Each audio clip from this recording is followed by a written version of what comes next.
They said Ronan Kellerman had never apologized to anyone in his life, that a single nod of his head could end a man's career, and that the most dangerous thing in the city wasn't his money, it was his silence.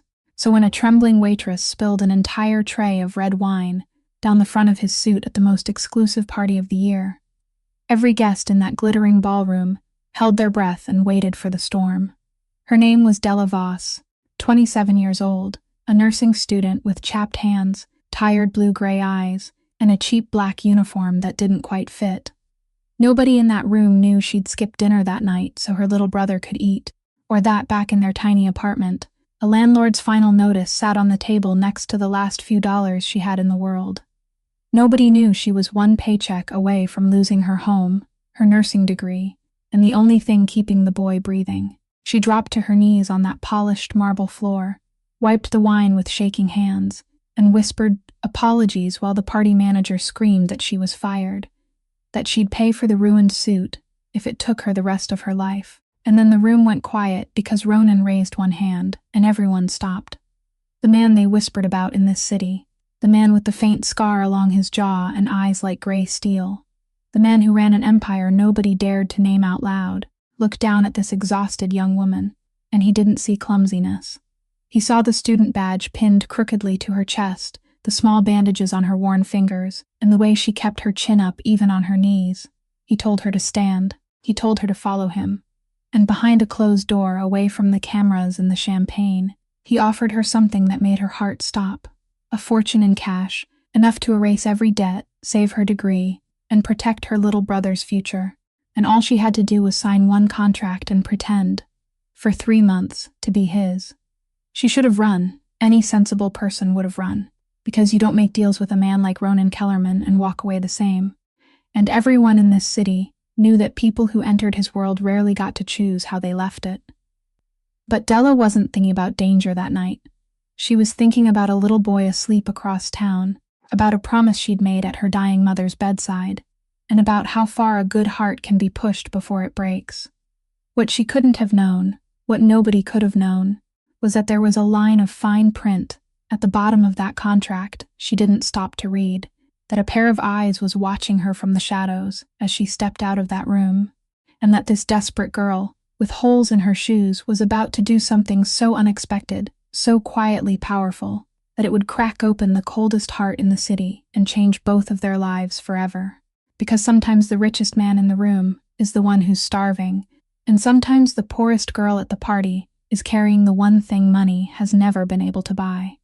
Before we dive into this story, if you love emotional tales about kindness, second chances, and love found in the most unlikely places, hit that like button and share this video with someone who needs it today. Don't forget to subscribe and ring the bell so you never miss a story like this one. Your support means the world to us and helps us keep these stories coming. Now, let's get back to that glittering ballroom, where a spilled tray of wine is about to become the best mistake of Della Voss's life. The heavy wooden door closed behind Della, and the music, laughter, and clinking glasses from the party outside were cut off at once, as though someone had suddenly switched off the entire world. The private room was submerged in the soft golden glow of a single desk lamp, and in that moment, Della realized she was standing alone with the man whose name the entire city dared speak only in whispers. Ronan Kellerman removed his suit jacket, soaked through with red wine, and tossed it carelessly over the back of a leather chair as though it were worth no more than an old newspaper, then turned to look at her. It wasn't an angry look. It wasn't a contemptuous one. It was the gaze of a man who had spent his entire life reading people, slowly and carefully, as though turning the pages of a book only he knew how to understand. Della clasped both hands tightly in front of her stomach to stop them from trembling. She spoke first, her voice quiet but unbroken, saying that she was truly sorry about the suit, that she didn't have the money to replace it right now, but she would repay him, every last dollar, no matter how long it took. Ronan didn't answer immediately. He poured himself a glass of water, not liquor, and for some reason that small detail surprised her. Then he said, in a voice so deep and calm it sent a chill through her, that he didn't care about the suit, that he could buy the entire store if he wanted, and that he had kept her there for an entirely different reason. He sat on the edge of the desk, the light falling across the faint scar along his jaw, and began speaking in the measured tone of a negotiator rather than a man making conversation. He said he had a problem money couldn't solve. The powerful families in the city were pressuring him to marry, each of them pushing their daughters toward him like pieces on a chessboard, and he couldn't continue refusing them without eventually spilling blood. Della asked, almost before she could stop herself, what any of that had to do with a waitress who had just been fired. Ronan looked directly into her eyes and answered that if he chose the daughter of any one family, all the others would immediately become his enemies, and an outsider, someone who carried none of their names, was the only choice that wouldn't ignite a war. He needed someone to play the role of his lover publicly, before every camera and every watching eye, for exactly 3 months. In return, he would pay her enough money to erase every debt she had, save her nursing degree, and make certain her younger brother never had to go without a single dose of medicine again. Della stood frozen, her heart pounding so hard it seemed to rise into her throat, and she asked the only question left in her mind, why her, when he could hire any beautiful woman in the city with a snap of his fingers? Ronan set down the tumbler, stepped closer, and pointed to the student identification badge, pinned crookedly to the front of her uniform, then to the small bandages wrapped around several of her calloused fingers. He said, slowly and deliberately, that it was because she had knelt to clean the floor without ever lowering her eyes. He said he had spent his entire life surrounded by people who bowed their heads in exchange for advantage, and tonight was the first time in a very long while that he had seen someone reduced to absolute poverty, who still possessed every ounce of her pride. Della turned her face away, her eyes burning, because the compliment had touched the place in her that hurt the most and also held the most pride. She thought of the yellow notice lying on the table, of the email from the school, of Toby's wheezing breaths in the night, and of the inhaler with only one last spray remaining. She thought of her little brother's face, when he asked whether the two of them were going to be all right, and of the strained smile she had given him like a promise. Then she turned back and asked about the conditions. Ronan pulled a thick stack of papers from a drawer, placed it on the desk, and said there were only 3 rules. The first rule was that no real feelings could develop, because this was a performance, and any performance that allowed the heart to become involved ended in ruin. The second rule was that she was never to ask about his work, no matter what she heard or what she saw. The third rule was that whenever he called, she had to come, whether it was day or night. Della read the contract through the exhausted eyes of someone who had spent far too many nights without sleep, the words swimming before her, and at the bottom of the page was a line of tiny print that she passed over in a single instant, too worn down and too desperate to stop and study it carefully. She didn't know that one day, those tiny words would break her heart. The pen felt as heavy as stone in her hand, but Toby's face appeared in her mind, and she signed her name across the page, with a stroke that trembled but remained firm. Ronan collected the contract, gave a single nod, then opened a small safe in the room, and placed a thick envelope of cash into her hands. He said it was an advance, clean money, withdrawn from the transportation company his father had left him, and that he never paid anyone with anything else. Della clutched the envelope tightly against her chest, as though she were holding a second heart, bowed her head, and walked out of the room on legs that no longer felt steady. The long corridor stretched ahead of her in silence, while the crystal lights in the distance continued to glitter, as though nothing had happened.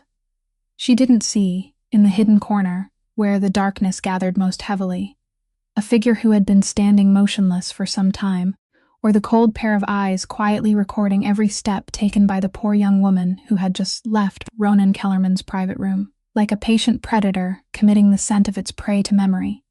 That night, Della barely slept.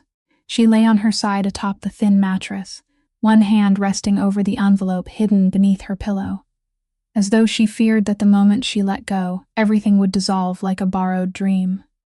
Before the first rays of sunlight had even reached the edge of the window, she was already out of the apartment, waiting in front of the pharmacy, while the metal shutter was still being raised. She bought a new inhaler for Toby, then bought a spare as well, a luxury she hadn't dared imagine for a very long time, and when the pharmacist placed both boxes into a paper bag, Della had to turn her face away for a second to hide the heat rising behind her eyes. She walked home, knocked on the door of the apartment downstairs, and Mrs. Odette opened it wearing her old flowered apron, the widowed neighbor with silver hair pinned neatly into a bun, and hands that always smelled of fresh baking, the woman who had treated Della and her brother like family since the days when their mother was still in the hospital.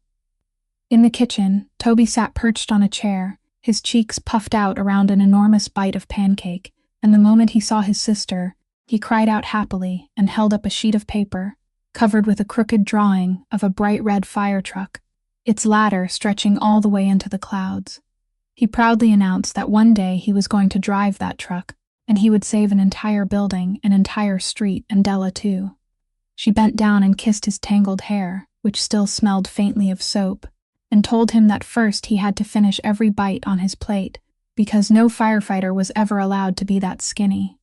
Toby giggled, and the clear sound of his laughter seemed to brighten the whole little kitchen, as she watched him eat with such appetite, and saw the 2 new inhalers resting safely inside the paper bag. Della suddenly felt a strange lightness in her chest, the name of a feeling she had forgotten long ago. That morning became one she would remember for the rest of her life. She knocked on Mrs. Petra's door, and when the woman opened it with a face already prepared for an argument, Della quietly placed enough money into her hand to cover the 2 months overdue and the month ahead.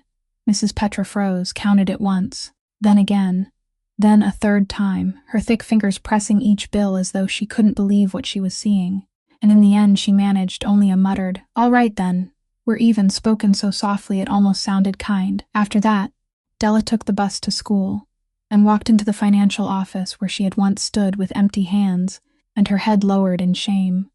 This time she placed the remaining tuition on the counter, received a receipt as thin as a ticket, and was told that her eligibility to sit for the final examination had been restored. She stood in the middle of the school hallway, gripping the receipt tightly, and suddenly missed her mother so fiercely it hurt. The memory came without permission, carrying her back to that final night in the hospital room, where her mother lay beneath a web of tubes, so thin that the blanket over her body was nearly flat, while an unfinished blue wool scarf for Toby still rested beside her pillow, the knitting needle left caught in the final row, exactly where her mother's hand had stopped forever. That night, her mother had held Della's fingers with what little strength remained, and whispered in a voice that was faint, yet strangely clear, "My daughter, in this life you may be poor in money, but never let yourself become poor in heart, because a person's heart is the one thing no one can take unless you surrender it yourself." Della had nodded through her tears, and she had kept that promise through every hungry night and every humiliating day. Now, standing in the sunlit hallway, she whispered silently, "Mama, I'm still keeping my word. I've only borrowed one chance from fate." But the most beautiful morning of her life didn't end in that sunlight.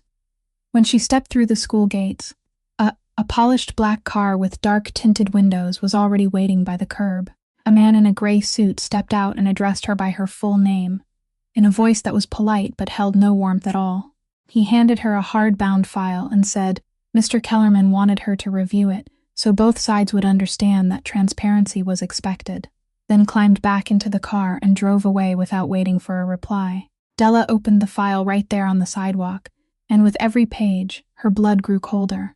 It contained everything, the name of Toby's elementary school, and the exact hour classes ended, her hospital rotation schedule down to each shift, Mrs. Odette's address, Mrs. Petra's name, and even the old hospital debt from her mother's illness, complete with every red stamp, a debt Della had believed was known only to her and to the sleepless nights she had endured. In a single night, that man had gathered her entire life into his hands, neat, cold, and complete, like an inventory of property. Della stood motionless amid the passing crowd, the file trembling in her hands, and for the first time since signing her name, she asked herself with the full force of belated fear exactly who she had made a bargain with the night before. At that moment, the phone in her pocket gave a short vibration. A message from an unfamiliar number appeared on the cracked screen, containing only one line. "A car will collect you tonight. Be ready." The black car arrived to collect her at exactly the appointed hour, gliding silently through streets bright with lights before turning into a suburban district where the fences seemed to grow taller with every row of houses, and when 2 enormous black iron gates carved with the figure of an eagle slowly opened before the hood of the car, Della finally understood what Ronan Kellerman's world truly looked like. The estate appeared at the end of a long white gravel drive, a 3-story mass of gray stone, with towering windows glowing with warm yellow light, flanked by lawns, clipped so perfectly, they looked like velvet laid across the earth, while stone statues stood motionless among the gardens like sentries that never slept. And somewhere along the corners of the roof, she noticed the tiny red eyes of security cameras quietly turning to follow the car. The place was beautiful in a cold and forbidding way, beautiful like a fortress disguised as a palace, and Della found herself thinking that no one built a house like this to welcome guests.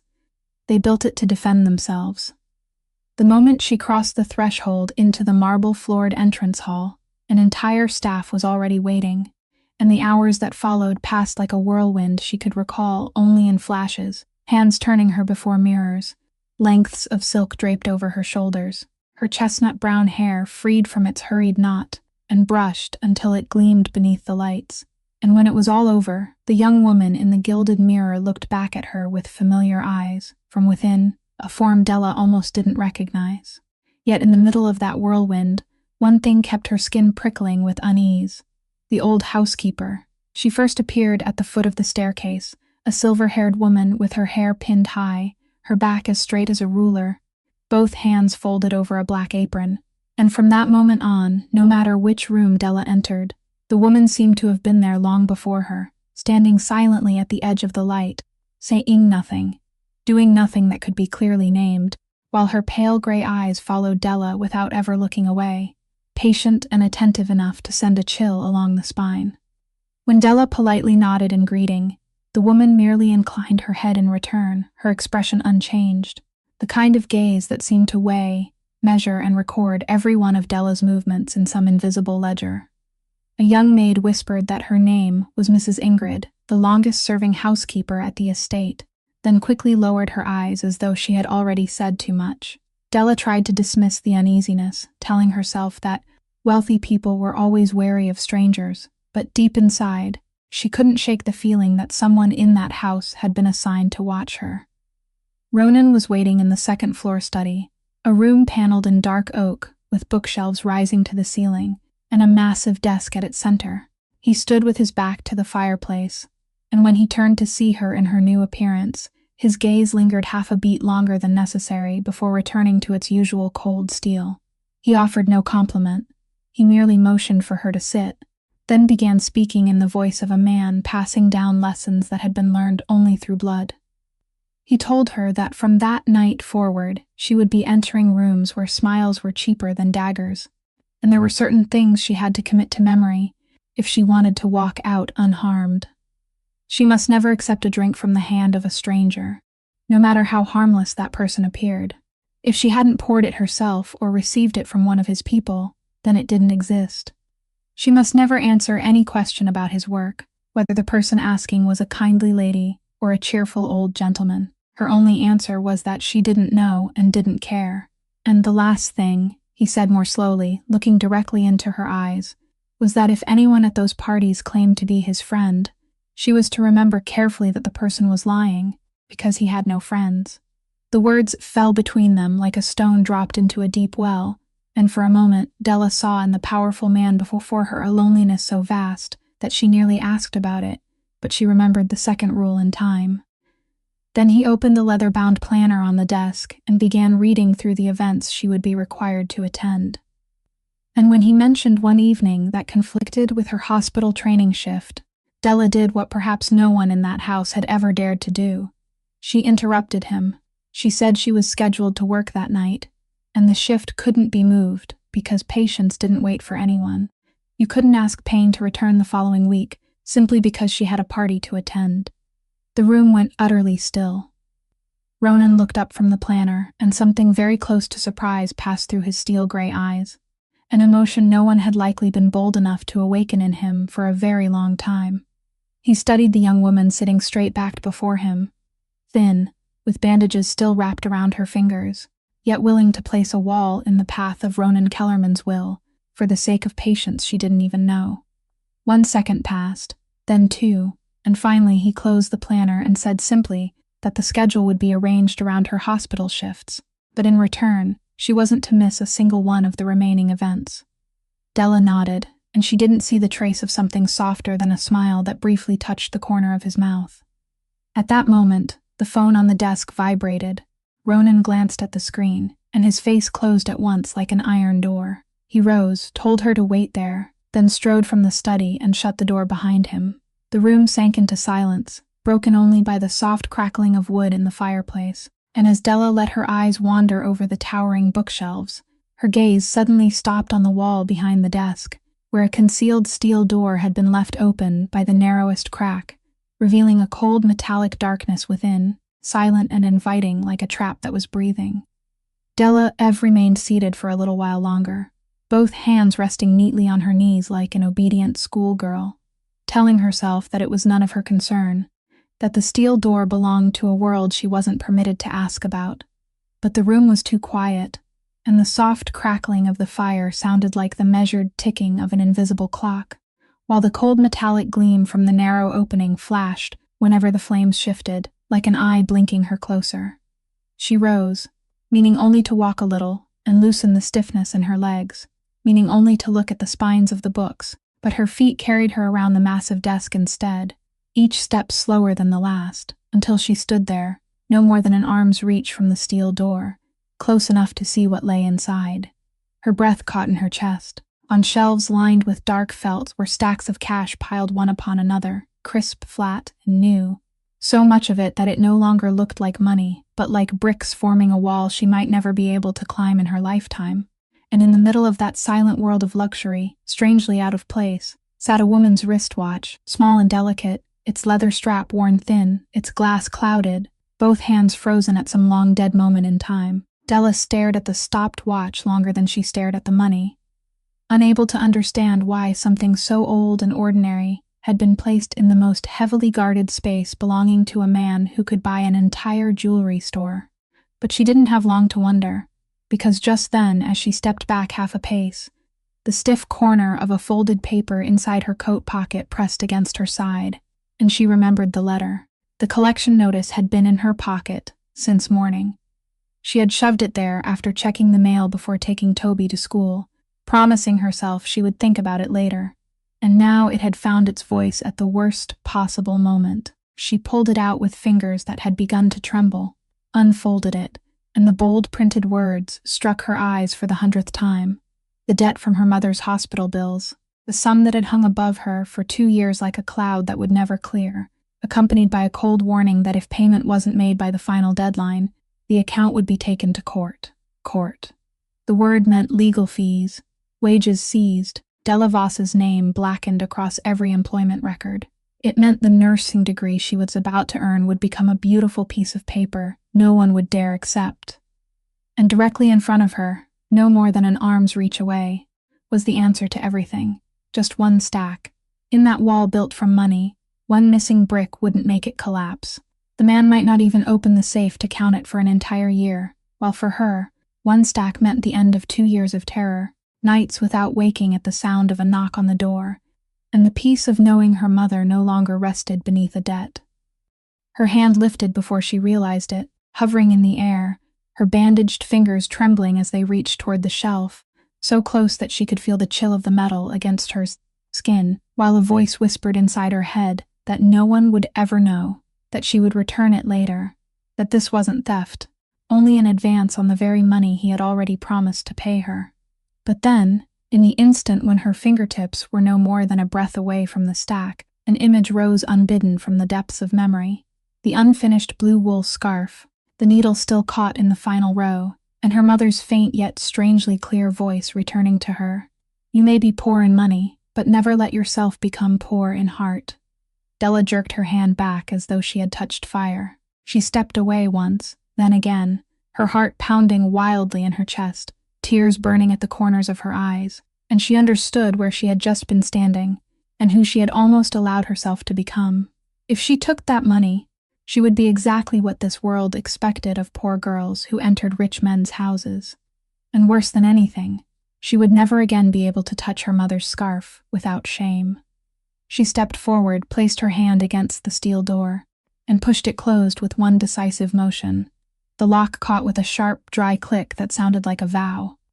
Then, right there in the study of the most powerful man in the city, she took out her phone, dialed the number printed on the collection notice, and when someone answered, she said in a voice that still trembled, but remained steady, that her name was Della Voss, that she was the daughter of the patient listed in the file, that she wasn't running from the debt, and that she was asking for an official payment plan, one fixed amount every month, paid regularly until the last dollar was gone. She had no idea that in the darkest corner above the bookshelves, where the shadows gathered most heavily, a tiny red light was blinking in silence, and a camera had captured everything from beginning to end, the hand reaching out, the hand pulling back, the safe door closing, and the call made by a poor young woman asking to carry her own debt. When Ronan returned to the study a few minutes later, he paused at the threshold for exactly half a beat, his gaze moving over the tightly closed safe before settling on her face, which had not yet fully regained its composure, and he looked at her longer than usual, long enough that Della lowered her eyes and pretended to straighten her sleeve, but he said nothing. He merely walked around the desk and sat down as though he had never left. And it was then, while she avoided his gaze, that Della noticed a silver picture frame lying face down on the massive wooden desk between the neatly stacked papers, silent as a small grave. And although the question had already risen to the tip of her tongue, she swallowed it because she remembered the second rule: never ask. Yet throughout the journey home that night, the image of that overturned photograph kept returning to her mind along with a question that had no answer, whose face was being hidden inside a house where the man who owned it had no friends. And why would anyone turn a memory face down, unless looking at it hurt more than forgetting? A few days later, Della's first public appearance came in the form of an annual charity gala, hosted by the Kellerman Transportation Company, held in a magnificent hotel ballroom where crystal chandeliers hung high above like constellations trapped in glass. And the guests were the strange mixture. Only charity events seemed capable of gathering beneath one roof: respectable tycoons, retired politicians, elegant ladies who practiced generosity through signed checks, and moving quietly among them, families whose polished smiles couldn't conceal the familiar darkness in their eyes. Della entered the ballroom on Ronan's arm, wearing the deep blue evening gown his staff had chosen for her, and in that first moment, she played her role to perfection, chin lifted, shoulders straight, smile measured just right, though no one knew that beneath the silk brushing the floor her feet were on fire. The stiff new high heels had been cutting into her skin since the moment she stepped out of the car, every step like the prick of a needle, and by the middle of the evening, when the blisters had begun to break, Della quietly slipped into a hidden corner behind a row of stone columns, opened the small cloth bag she had concealed, and replaced the heels with her own worn flats, the shoes that had carried her through countless night shifts, their soles worn through and lined inside with a carefully cut piece of cardboard. The dress touched the floor, she thought. It would hide everything. But she had forgotten that in places like this, there were always eyes trained to search for weakness in others. Cornelia Ashford saw the moment from behind, a woman from an old family, wearing 3 strands of pearls around her neck and a smile sharpened by 30 years of social gatherings, and she didn't let it pass. She approached when the crowd was thickest and called out in a clear voice loud enough for half the ballroom to hear, saying, "Oh my, the new lady of the Kellerman house, may I ask about your shoes?" And before Della could react, Cornelia bent down and lifted the hem of her gown with the tip of her folding fan, exposing the worn flats beneath the crystal lights, then laughed brightly and told the crowd that apparently Ronan Kellerman's standards had fallen to girls who lined their shoes with cardboard, and asked whether the Kellerman Transportation Company had truly fallen on such hard times. The laughter spread like oil across water, eyes dropping toward Della's feet, hands covering mouths, glances passing from one face to another, and Della stood trapped at the center of it all, her cheeks burning as though she had been slapped, suddenly aware of every inch of the old shoes beneath her, as if she had been stripped bare before 100 people. She wanted the floor to open beneath her. She wanted to run. But then, from somewhere very deep inside, she heard her mother's voice, poor in money, never poor in heart, and she did the only thing her pride would allow. She straightened her back, lifted her chin, looked directly into Cornelia Ashford's eyes, and said in a voice so calm it surprised even her, that those shoes had walked through more hospital night shifts than the number of parties Cornelia had attended in her entire life, and she saw nothing in them to be ashamed of. A soft murmur moved through the crowd. Cornelia had just opened her mouth to answer, when at that exact moment, a sound tore through everything. The sharp crash of a glass shattering near the main banquet table, followed by a woman's scream. Della turned at once. An elderly guest with snow-white hair and a distinguished bearing in a charcoal suit was clutching his chest, his face turning visibly gray, and he staggered against the edge of the table before slowly collapsing amid the rising cries of panic. The elegant ballroom suddenly became a flock of birds scattering from a broken nest, some guests stumbling backward, others frozen in place, ladies pressing hands to their chests and crying out, while no one dared to move closer. No one except the girl wearing shoes lined with cardboard.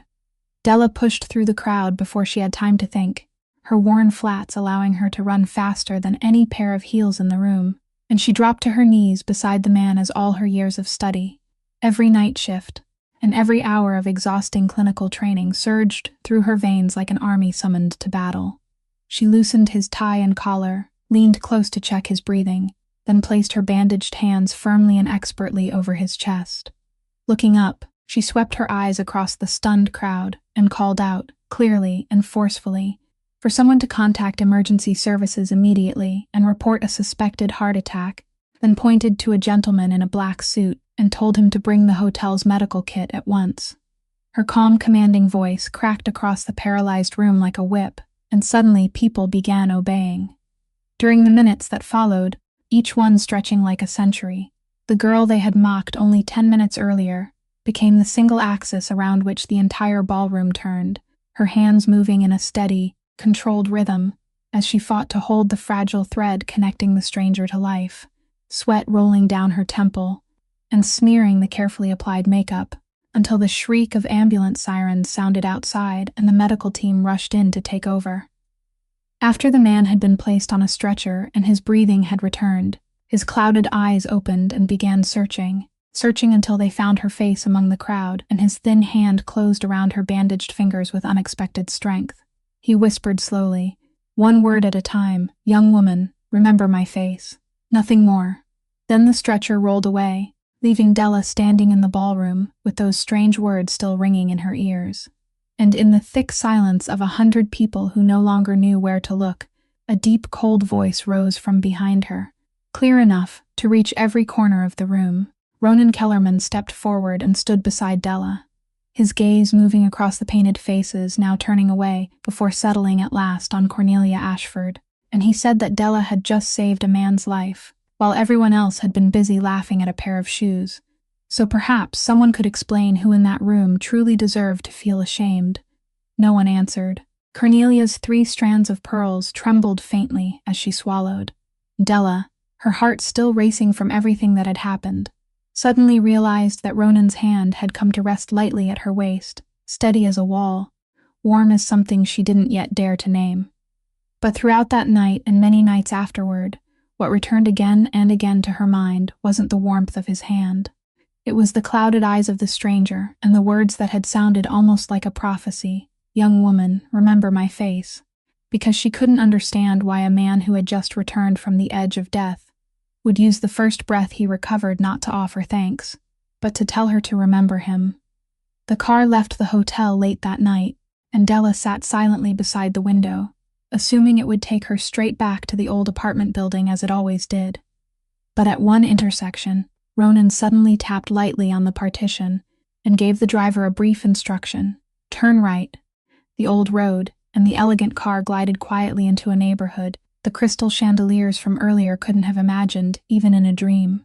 Rows of low brick buildings, storefront signs blinking with weary light, and on the corner beneath the yellow glow of a street lamp, an old bread cart sent thick clouds of steam into the night, its wooden counter peeling, a string of small bulbs rigged beneath the canvas awning, while the rich scent of toasted garlic butter drifted so far that Della heard her stomach complain before the car had fully stopped.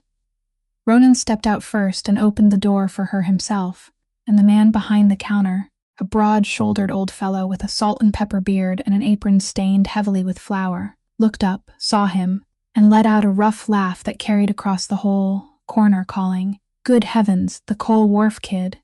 What wind blew you back to this place?" Della stared in astonishment, because she had never heard anyone call Ronan Kellerman a kid and remained standing afterward. But Ronan only gave a small nod, and something loosened at the corner of his mouth as he said, "Amos, 2 orders, the way we used to have them," and the old man laughed loudly and told them to sit down. The chairs were still in the same place, and so the guest from the most magnificent charity gala of the year, dressed in a deep blue evening gown and her tired, worn-out flats, sat on a low plastic chair beside the most dangerous man in the city, surrounded by the smoke of toasted bread and the soft crackle of hot oil, and strangely enough, it was the easiest moment she had breathed through all evening. The bread arrived almost too hot to hold, its crust crisp, its filling generous, and when Della took the first bite, she nearly let out a quiet sound of pleasure, because she couldn't remember the last time she had eaten something delicious while truly hungry. They ate in silence for a while, the kind of silence that didn't need to be filled, and then Ronan spoke first, his eyes still fixed on the steam rising from the cart, asking why, when everyone else stepped away that night, she had run toward the man. Della wiped a crumb from the corner of her mouth, thought for a long time, then told him something she had never shared with anyone except herself during sleepless nights.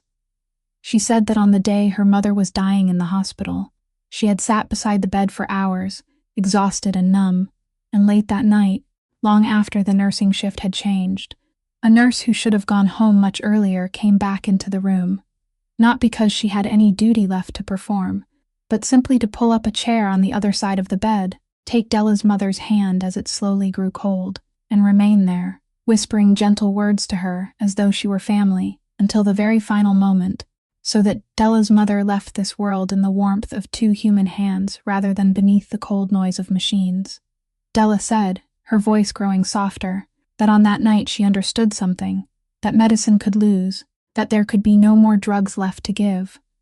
But people weren't allowed to let go of one another, and she had chosen nursing not to defeat death, but to become the person who stayed behind for someone else on the darkest night of their life. Ronan said nothing for a very long time.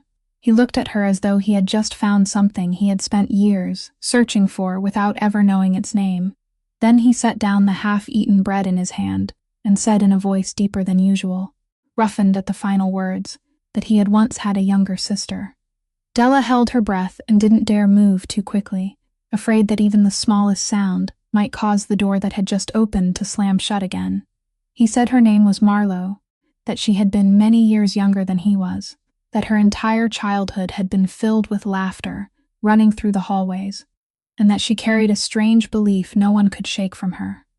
The belief that inside every person, no matter how cruel, there was still something good waiting to be found. He paused, his jaw tightening slightly, making the faint scar along it seem darker, and he didn't explain how she had died. He only said one sentence, short and final, that sounded like a steel door closing in the middle of the night. I stopped believing that the day she left. Steam from the bread cart drifted between them, and behind the counter, Amos quietly lowered the flame as though he understood that this street corner was holding a story that needed silence. Then Ronan continued, slowly, like a man running his fingers along an old wound, saying that before his mother died, she had once taken his hand and told him something he had never dared think through completely. She had said, "My son, you weren't born to guard your father's darkness." He gave a faint shake of his head and said that he had been young then, that he thought she was only worrying too much, that some legacies weren't things a person could refuse, and so he had chosen to remain with that darkness, to guard it, to expand it, until he could no longer tell where it ended and where he began. Della looked at the man sitting on the low plastic chair, his shoulders slightly bowed beneath the expensive suit, and she suddenly understood that the person before her wasn't a kingpin, but a son who had wandered too far from his mother's final warning, just as she had once nearly wandered away from her own mother's words before the open safe. She offered no comfort, because she knew wounds like that had no use for words. She only said softly that his mother sounded like a woman who could see very far ahead.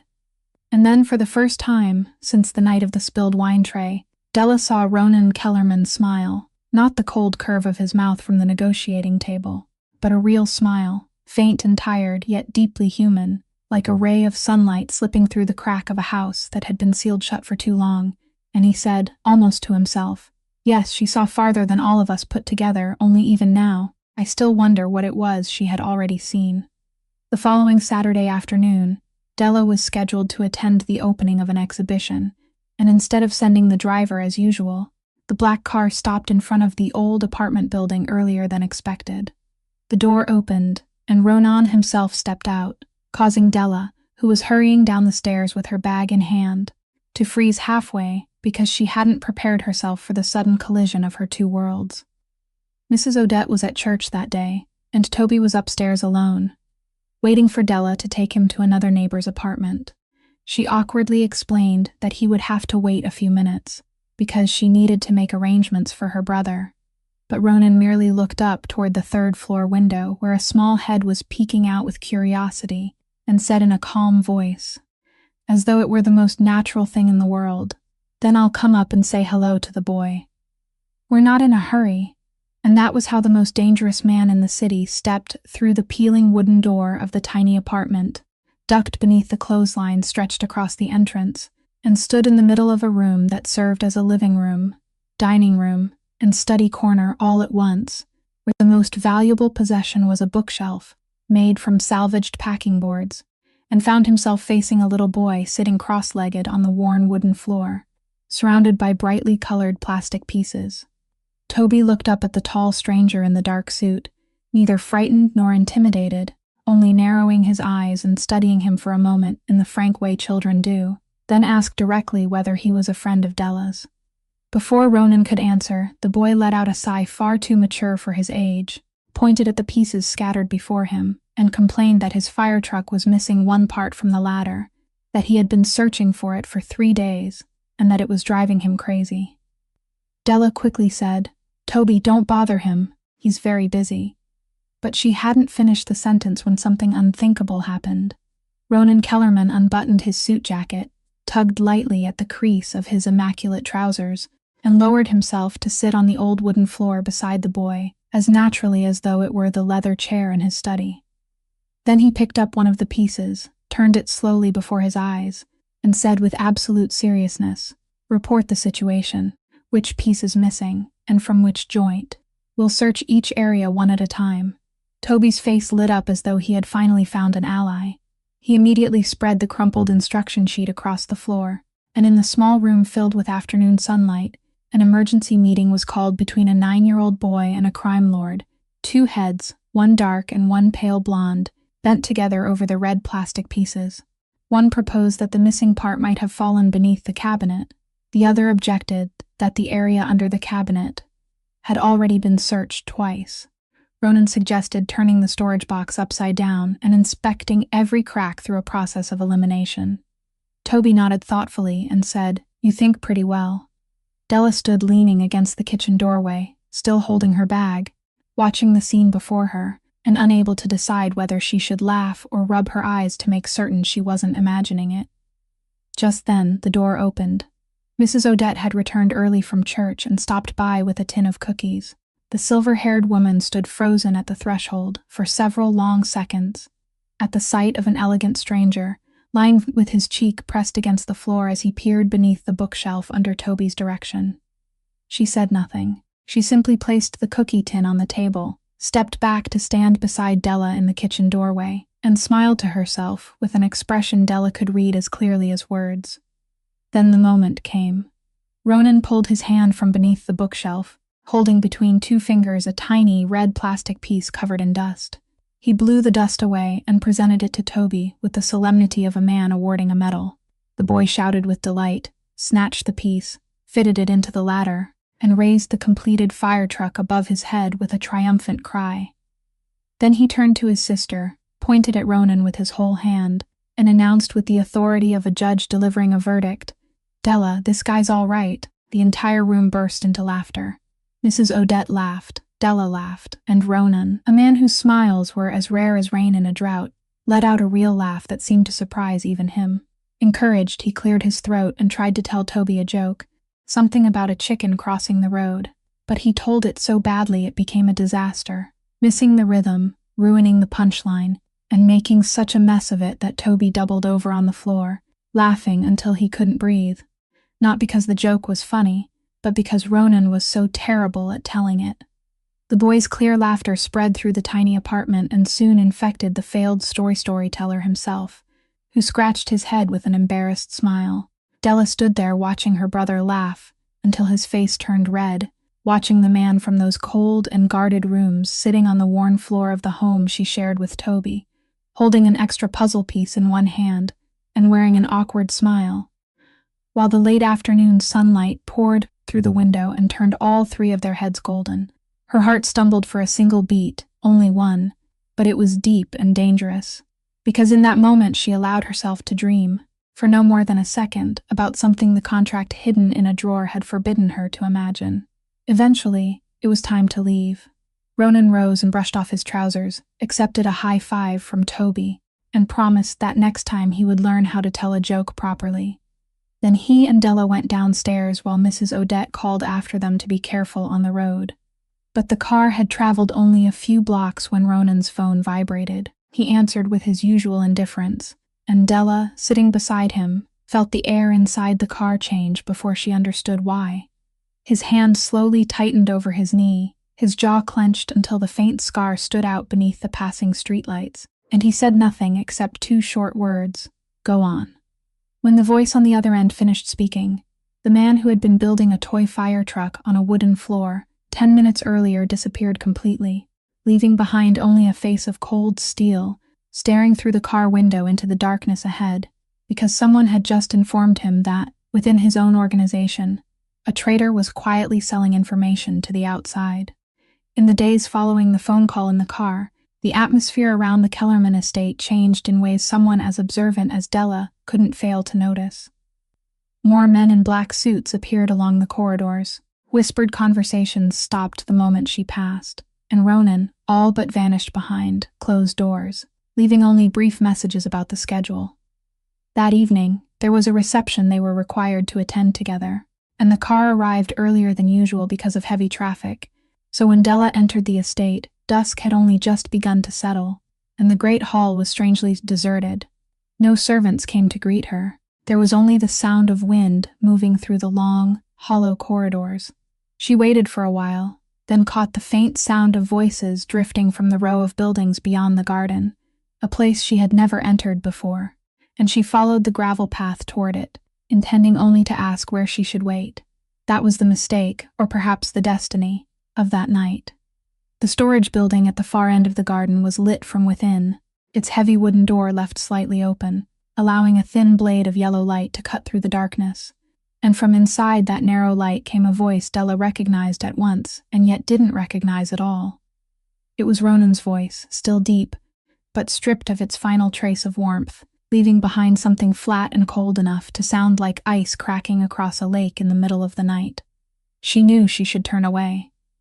Every cell in her body screamed at her to leave, but her feet had gone still, and through the narrow opening she saw, in the middle of the empty warehouse beneath a single light hanging overhead, a middle-aged man knelt on the concrete floor, his face bloodless and drenched in sweat, his shoulders shaking violently, while Ronan stood before him without touching him, without raising his voice, both hands clasped behind his back, and it was that absolute stillness that made the soles of Della's feet turn cold. She heard him say, each word falling with the steady weight of drops of ice, 11 years, I gave you a home, a name, a place to stand, and you repaid me by opening the back door so outsiders could count every footstep inside this house. Then he bent down until his eyes were level with the man's, and asked so quietly that Della had to hold her breath to hear, Do you know what people used to do to men like you? The man collapsed even lower, striking his forehead against the floor and sobbing as he begged, his broken pleas tumbling over one another about his wife, his children, his mistake, one more chance. Ronan straightened and remained silent for a stretch of time that felt like a century, then delivered his judgment in a voice no louder than the wind. Because of those 11 years, I'll let you keep your life and your legs. But from this moment on, your name no longer exists in this city. No one will employ you. No one will shelter you. No one will even look at you. You'll be gone before sunrise, and you'll never let me see you again. And if you ever think of speaking to outsiders once more, Remember that my mercy comes only once in a lifetime." The man collapsed onto the concrete, not because anyone had struck him, but because something inside him had broken, the sound of someone who had just been erased from his own world. It was in that moment that Della stepped backward on instinct, her heel catching against a wooden chair propped beside the doorway. The chair crashed onto the stone with a dry crack that tore through the night, and through the narrow opening, steel-gray eyes snapped upward, cutting across the blade of light and locking directly onto hers. Della couldn't remember how she ran from the garden. Moments later, when Ronan found her panting in the great hall, she was standing with both arms wrapped around herself, trembling like a leaf, and the words she had been holding back burst from her before he could speak. "I can't do this. I'm sorry, but I can't do this anymore. I've spent years learning how to keep people alive, how to hold someone's hand through the darkest night of their life. But your world crushes a human being without touching them with a single finger." She told him she wanted to end the contract. Ronan stood still and listened until she had finished, his face revealing nothing, and then he did something she hadn't expected. He walked past her, opened the great front doors of the estate himself, and looked out into the night. In a voice that had softened but carried a weariness deeper than she had ever heard from him, he said, "You're right. This isn't where you belong. Go home. Keep all the money. Consider it payment showing me for show a few things money can't buy. The contract is finished. Neither of us owes the other anything." The night wind rushed through the open doorway and lifted the hem of Della's dress. The long white gravel drive stretched before her like an escape prepared in advance. She took one step, then another, reaching the threshold, and there, for reasons she couldn't explain, her feet stopped. She stood for a long moment between the light and the darkness, then turned around and looked directly at the man standing alone in the vast empty hall of his own home. Her voice still trembled, but every word stood straight as she said, "No, I signed my name. My mother taught me that a poor person's promise is the only possession no one can take away. I'll finish these 3 months, but remember this, I'm not staying for the money." Then she closed the door, shutting the night wind outside, and she didn't see the man behind her close his eyes for a very long moment, as though someone had just pulled a blade from his chest. That night, after the car took Della home, Ronan didn't go upstairs to his bedroom. He sat alone in the study without turning on the main lights, the silver picture frame still lying face down before him like a small grave, the bottle of liquor beside it unopened. When Mrs. Ingrid brought in the tea, placed the cup on the table, and withdrew without a sound as she always did, she paused at the threshold for a single beat, looking at his motionless back in the darkness, and quietly said the same strange words she had spoken many years before. "Young master, please don't forget. If there ever comes a night when you have nowhere left to go, return to the place I told you about." The door closed behind her. Ronan didn't answer or turn around. Only his hand moved slowly toward the overturned frame, his fingers resting on the edge of the cold silver, trembling almost imperceptibly, but in the end he still didn't turn it over. And in the darkness of that study, no one in the world knew that the man who had just destroyed a traitor without touching him didn't possess enough courage to look at a photograph. 3 days passed after the night in the warehouse, and the two of them didn't see each other. There were no messages about the schedule, no car arriving to collect her, only a silence that stretched long enough for Della to begin wondering whether he had changed his mind and quietly torn up the contract after all. Then, one afternoon as she came off her shift and stepped through the hospital gates into a fine misting rain, she saw him there. There was no black car, no bodyguard, only Ronan Kellerman standing alone beneath the awning across the street in a dark coat, the collar turned up against the cold, looking more like an ordinary man waiting for someone than a name that made an entire city lower its voice. He said simply that he wanted to talk, but not at the estate, and they walked in silence through 2 rain-slicked blocks until they stopped beneath the shelter of an empty bus stop, where the white light fell across both their faces, and the rain tapped steadily against the metal roof, like music accompanying the things about to be spoken. Ronan stared into the rain for a long while, then began in the voice of a man opening a vault that had been locked for too many years. He said that the other night she had asked what his world truly was, and he owed her an answer about why he had become the man he was. He told her, and Della stood listening in silence, forgetting even the cold seeping through her clothes. He said that his sister Marlowe, the girl he had mentioned on the night they ate bread together, died on a rainy night very much like this one. She had been young, healthy, and full of laughter, then suddenly fell ill in the middle of the night. The family rushed her to the nearest emergency room, and there, beneath the cold white lights, it wasn't the illness that killed her. His jaw tightened around every word, as he said that when they wrote her name on the admission form, when the surname Kellerman appeared on the page, he had later been told that the air in the room changed. Footsteps slowed, glances passed from one person to another. Whispers moved behind the nurse's station. "She's from that family. Get involved and there'll be trouble. Be careful or you'll bring danger on yourself." No one refused to treat her. No one dared refuse, but they hesitated, and in an emergency room, hesitation and refusal differed only in that one still allowed people to pretend they were innocent. He stopped, his breath turning white in the cold air, then continued, saying that by the time someone finally chose to truly fight for her, it was too late. Only a little too late, but for Marlowe's heart a little was everything. "My sister didn't die from an illness," he said, and for the first time, a faint crack opened in his voice. "My sister died because people looked at her with contempt." Della lifted a hand to cover her mouth as tears rose too quickly to stop. But what tightened her chest even more was what he said next, each word falling slowly and heavily, like a stone being set into place. "And that night, I wasn't beside her. I was in another city handling business for my father. They called me after it had already begun. I drove through the night. I ran down the hospital corridor just before dawn, and the only thing waiting for me was a white sheet pulled over her face. I don't even know the faces of the people who were in that room. I don't know who hesitated and who tried. I arrived too late, and that is the one thing I'll never forgive myself for."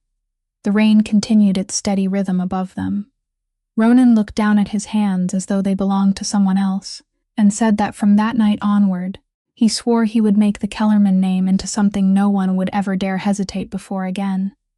He took on his father's darkness, expanded it, sharpened it, until the entire city lowered its voice whenever his name was spoken. And he believed that was what protection looked like, until a girl in her worn-out shoes knelt in the middle of a ballroom and saved a stranger without needing to know what name he carried. Then he understood that everything he had built over the years hadn't brought him any closer to Marlowe. It had only turned him into another version of the same contemptuous eyes that had killed her. Then he turned fully toward Della and told her the second reason he had come. There was something else she needed to know. The safe door in the study that night hadn't been left open by accident. He had deliberately left it ajar. He had ordered the camera installed. He had tested her, just as he tested every person who ever passed through the gates of his home, because he no longer knew how to trust anyone in any other way. He had sat and watched the recording, watched her hand reach out and then pull back, watched her close the safe and call to take responsibility for the debt herself. He looked directly into her eyes and said, "I'm sorry. That is the first time in my life I've ever said those words to anyone." Della stepped back, anger flaring hot at her temples, and said, "Do you have any idea how hard I had to fight myself that night? I stood before that open door and chose to hold on to my soul, while to you it was all nothing more than a performance caught on camera. You test people the way someone tests a lock." She turned her face toward the rain, her chest rising and falling, and remained silent for a long while, long enough for the anger to settle into something sadder. Then she spoke without turning back, her voice gentler now, but cutting all the way to the bone. "I understand why you became this way. I understand how deep your wound goes. But Ronan, you can't heal an old pain by creating new ones. You test other people's trust because your own was once killed. But every time you set another trap, you bury yourself 1 inch deeper inside the very rainy night you're trying to escape." Ronan stood motionless as though nailed to the concrete. The man who had never bowed his head before any gun lowered it before a sentence spoken beneath a bus shelter, and when he finally looked up, something in his steel-gray eyes had melted beyond any hope of hardening again. He nodded only once, but Della knew that single nod carried more weight than every contract he had ever signed.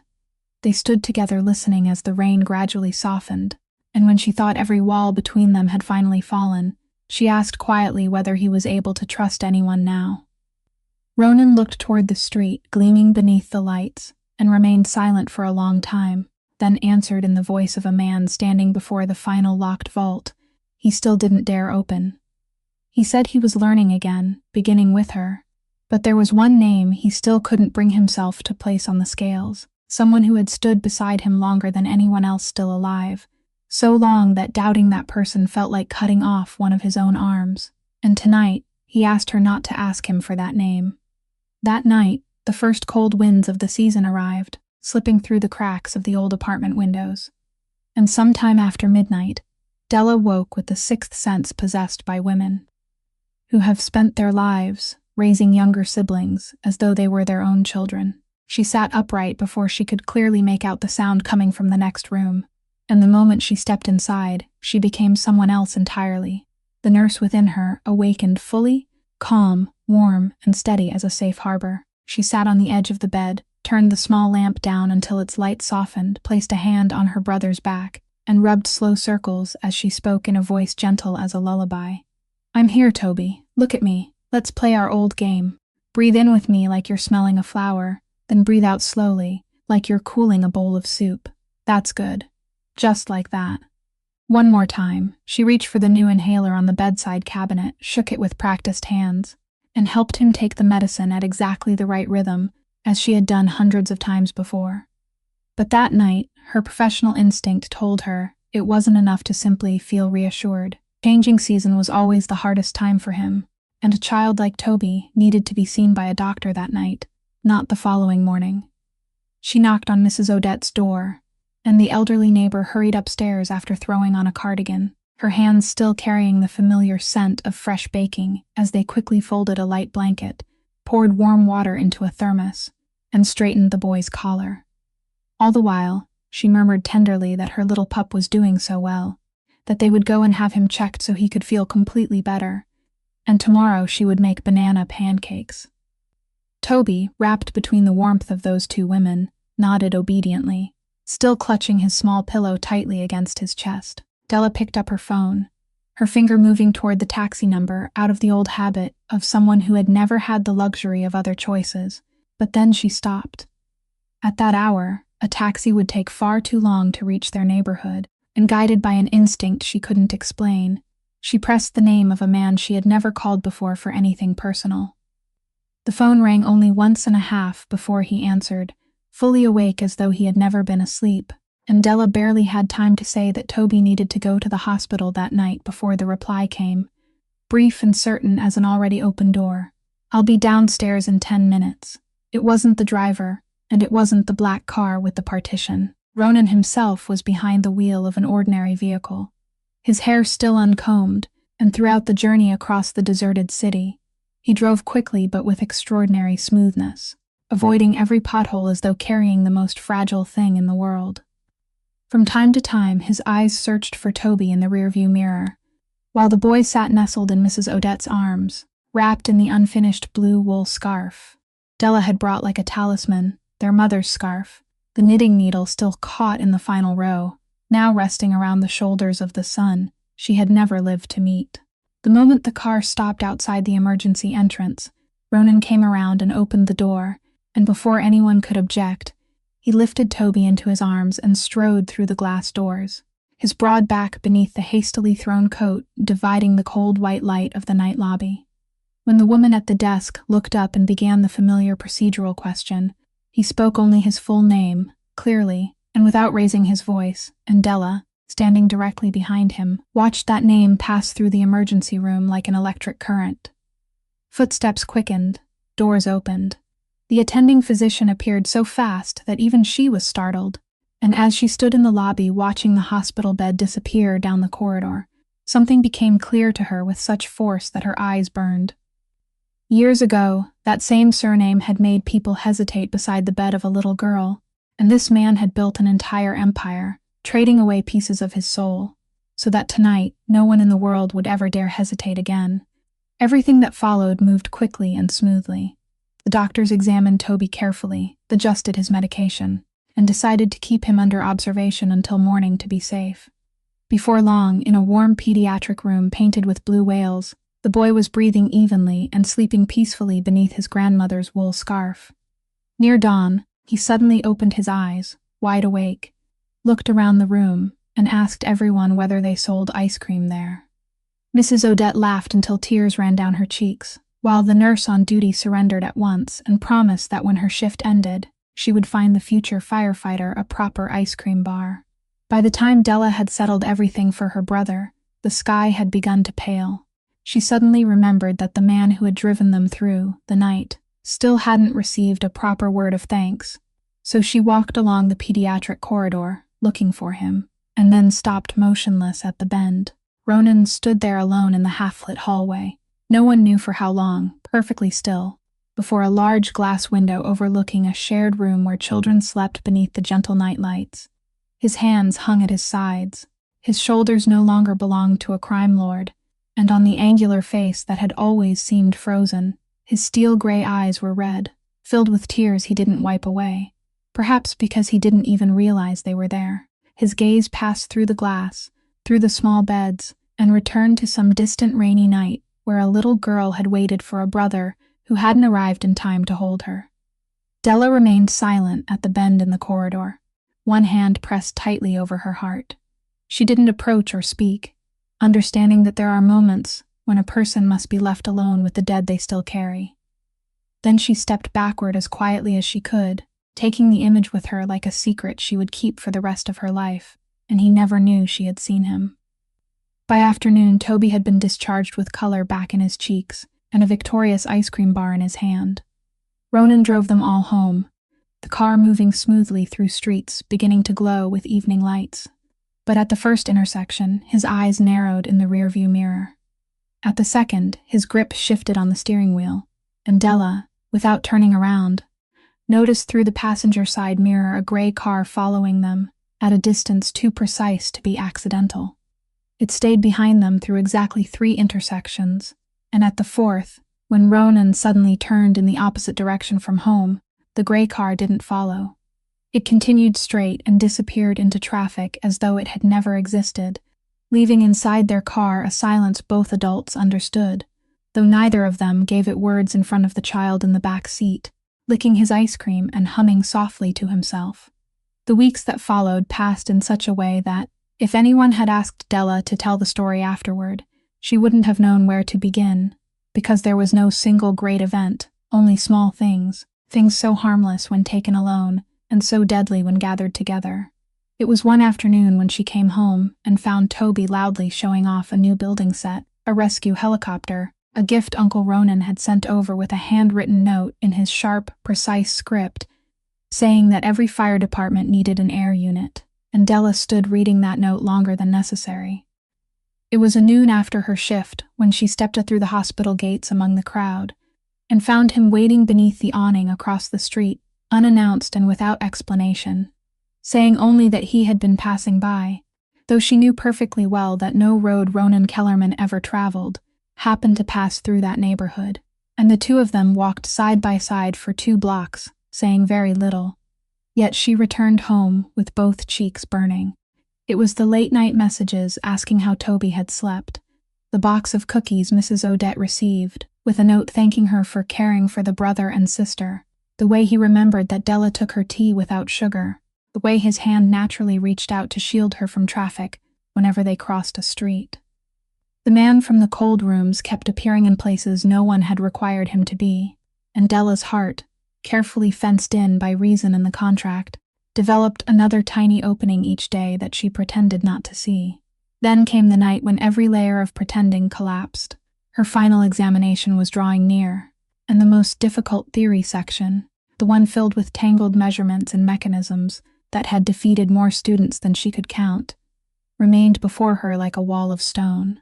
That evening, she brought an entire stack of textbooks to the estate, because the schedule overlapped with a joint photography session.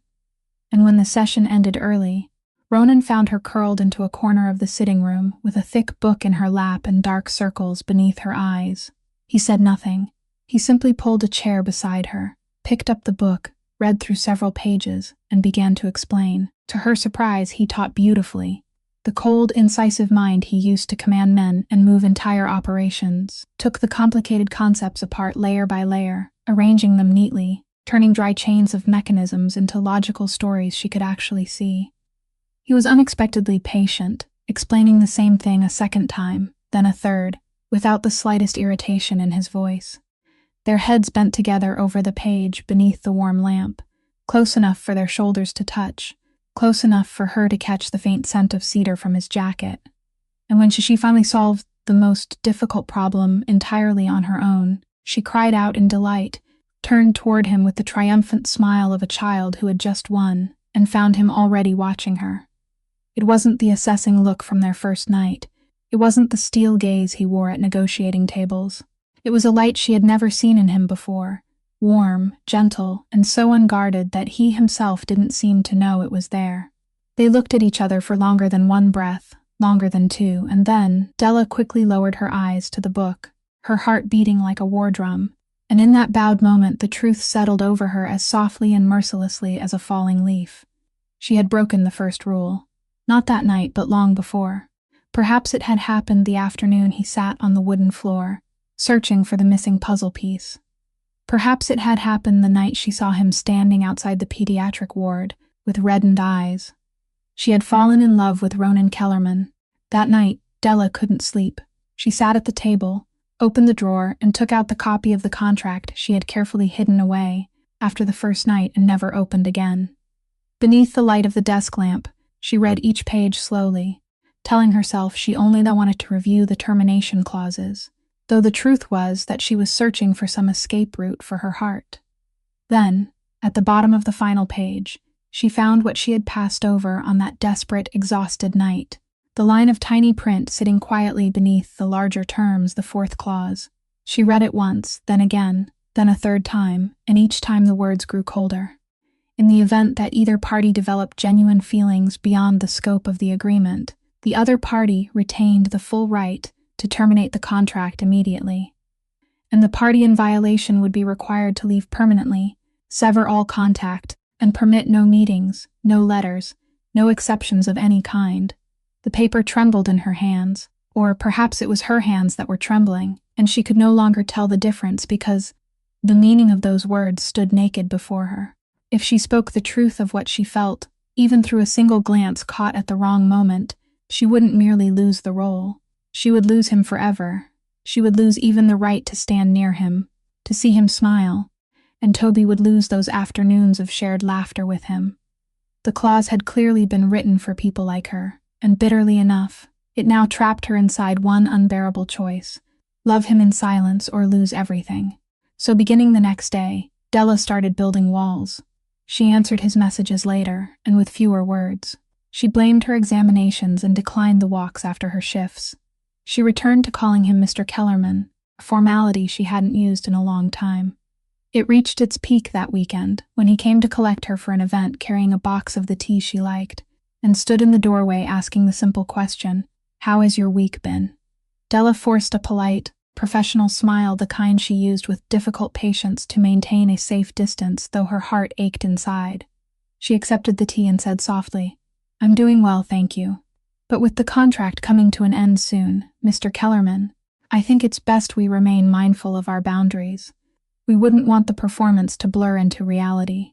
She watched it happen before her eyes, little by little, the warm light in his gray eyes dimming as though someone were slowly turning down a lamp, his jaw tightening, his back straightening, and the mask of ice she had fought so hard to break falling back over his face, flawless and sealed tight, exactly as it had been on the first night. He nodded and said she was right, thanked her for reminding him, then turned away.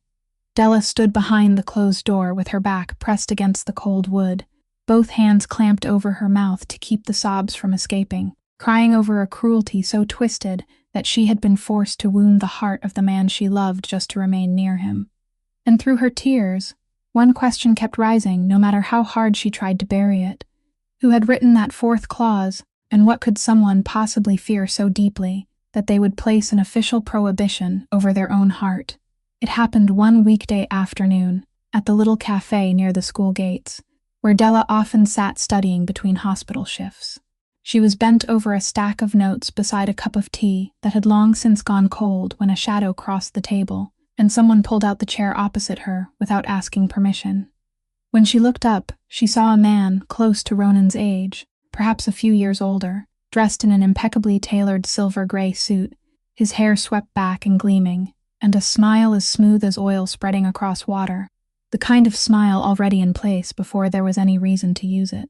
He introduced himself in a voice sweet enough to pour like honey. "Miss Voss. What a pleasure. My name is Silas Brandt. You might call me the right hand of the man you're dating. Or, to be more precise," he paused deliberately, his eyes glittering, "the man you're being paid to date."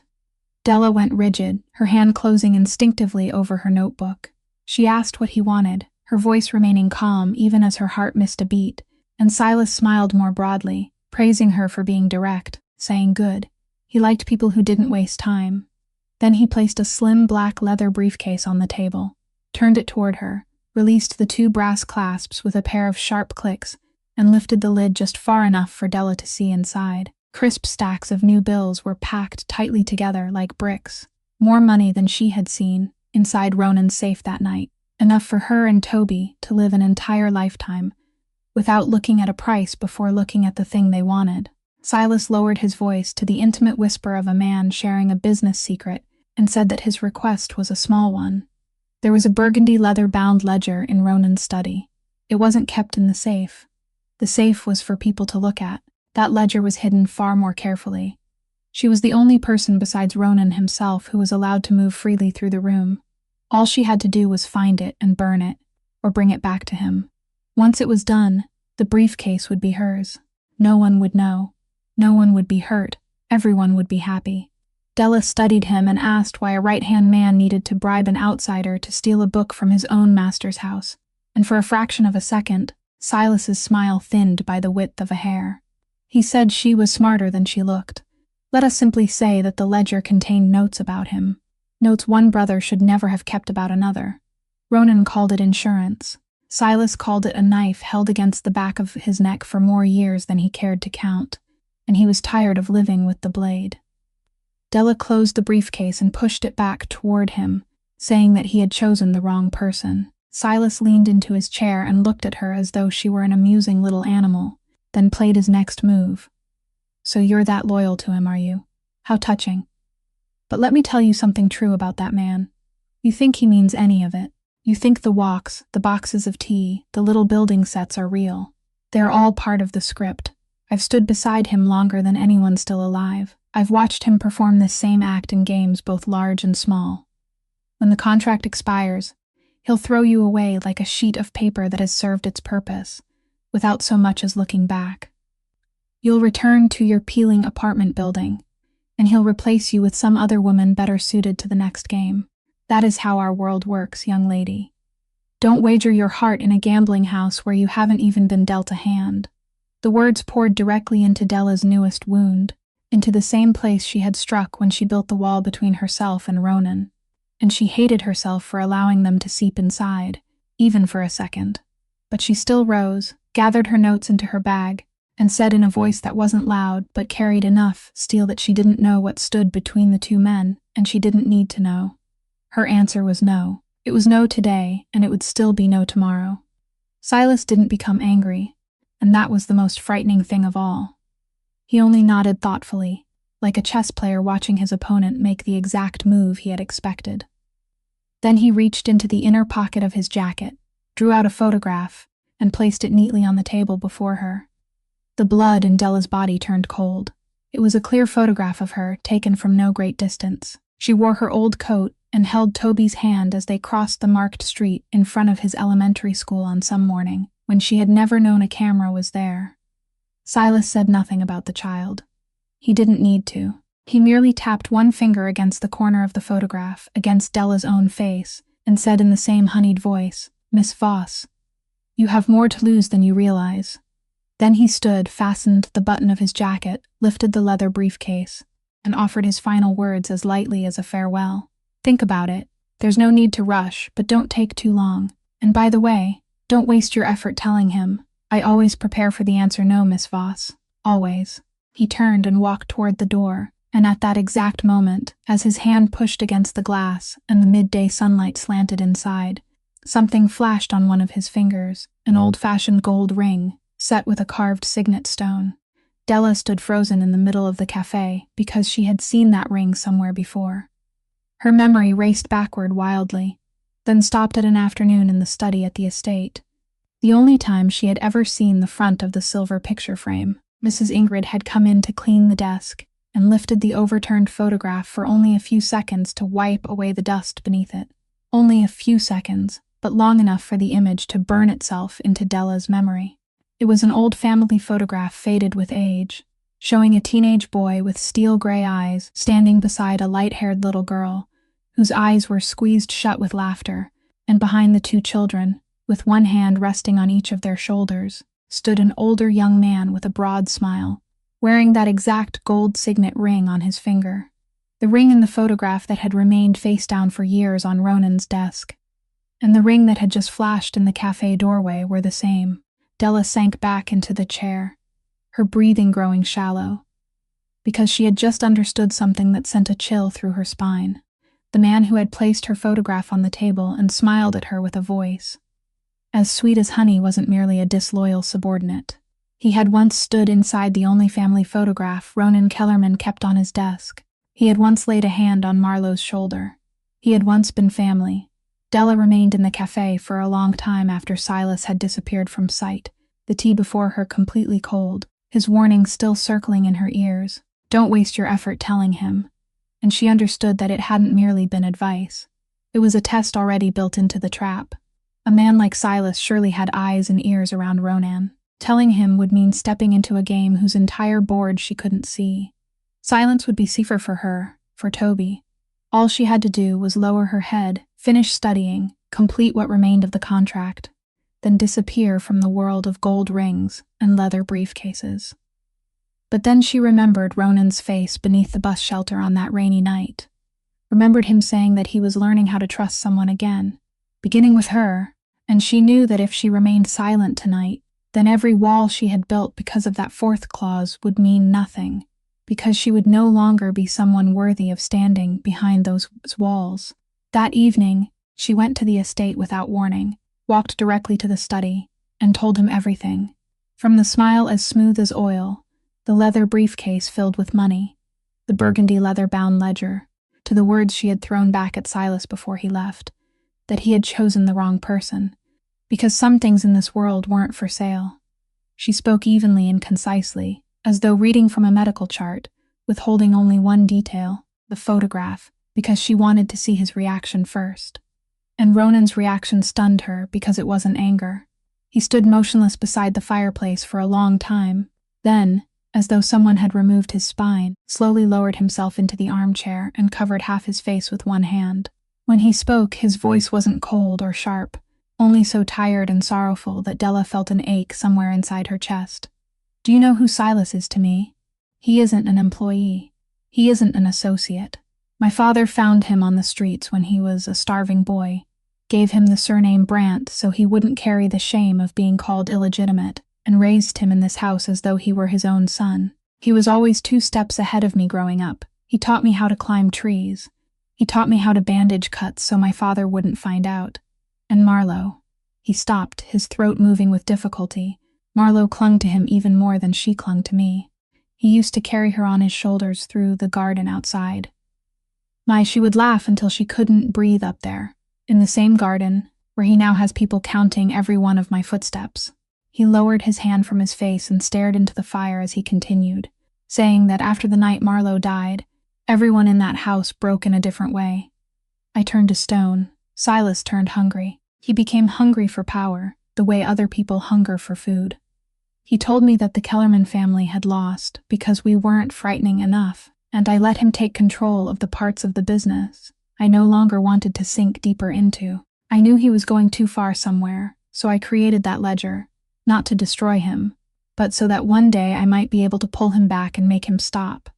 But it seems that what I considered a break, he considered a knife. And Della finally understood why he had said that doubting that person felt like cutting off one of his own arms.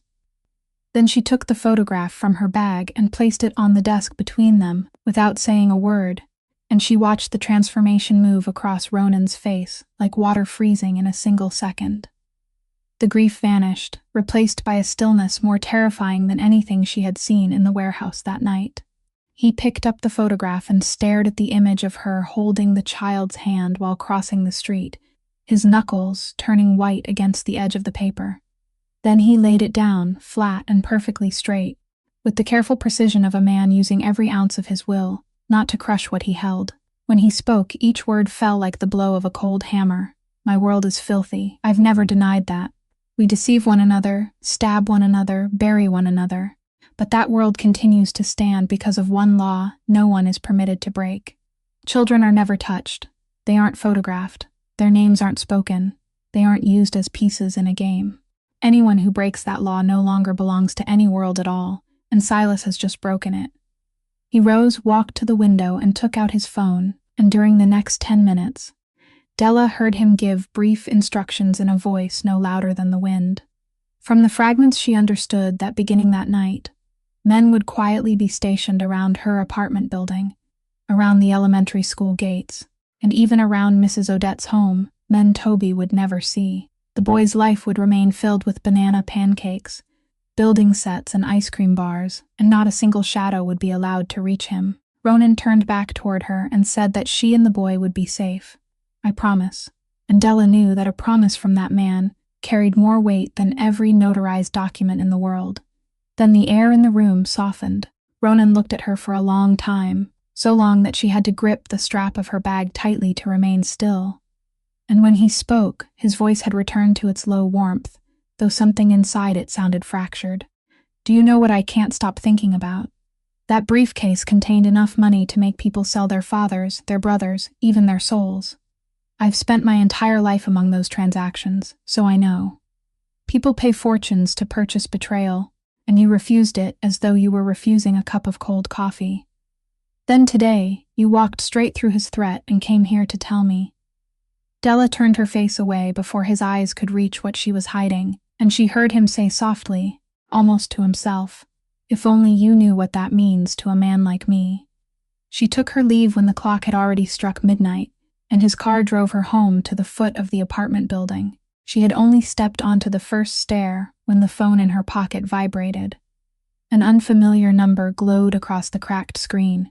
She answered automatically, thinking it might be the hospital changing her shift, but from the other end came the voice of a man she hadn't heard in nearly a decade, a voice aged and roughened, yet instantly recognizable through the instinct of a child who had once stood behind a window waiting for those footsteps to return, and that voice spoke with a sweetness that pretended all those years had never passed.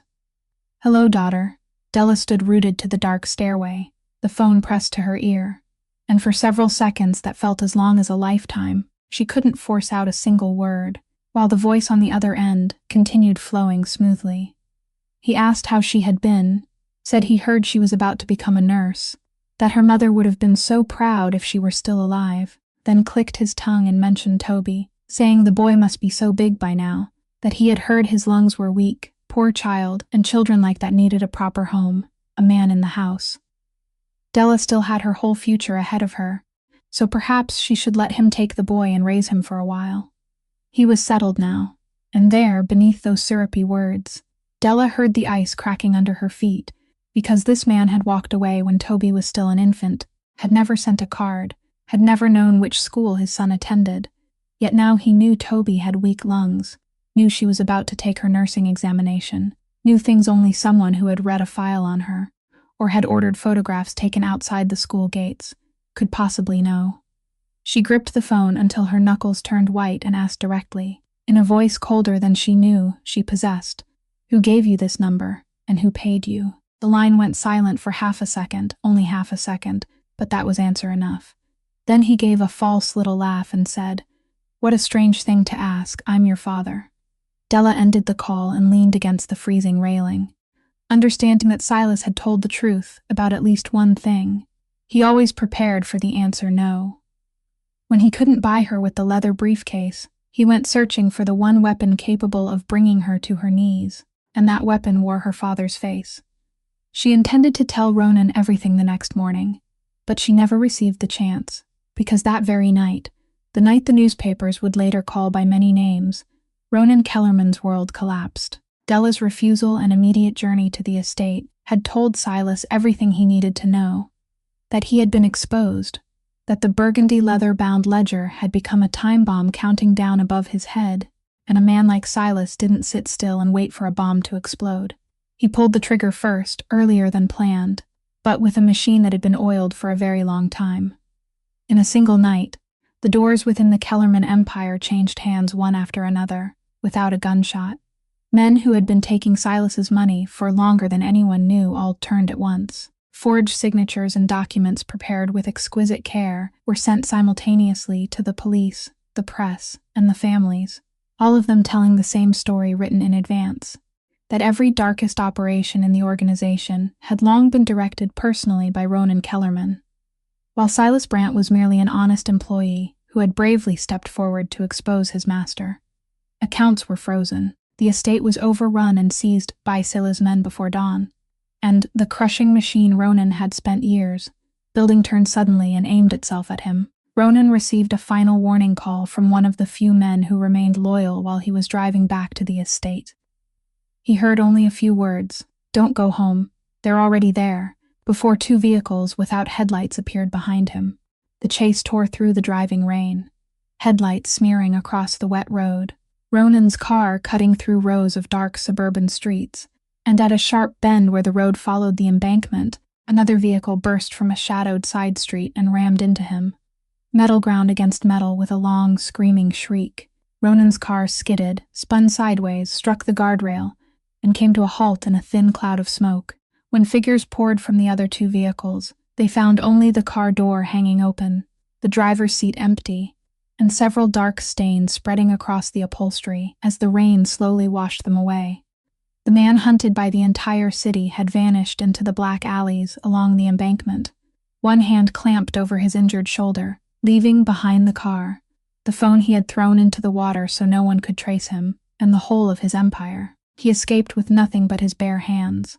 No, not entirely nothing, because during that shattered night, between two changes of hiding place, he managed to do one final thing, to leave behind one object in the hands of the only person on earth he still dared trust. What that object was and who that person might be, the rainy night kept hidden. By morning, the earthquake had erupted across every newspaper and every screen. The Kellerman empire had fallen in a single night. Its heir was accused of running an entire criminal network and was now a fugitive. The police issued an urgent notice seeking him for questioning, accompanied by a photograph of the angular face and steel-gray eyes, the city now viewed in an entirely different way. Della heard it all from the television mounted in the corner of the hospital waiting room during her clinical shift. The tray of instruments in her hands began to tremble, the stainless steel clamps striking one another with small, bright sounds, and she had to set the tray down quickly on the cart, excuse herself, and step into the empty stairwell. There, with fingers that no longer obeyed her, she called his number, only to hear a lifeless recorded voice repeating that the number she had dialed didn't exist. She called again, then again. The answer remained the same.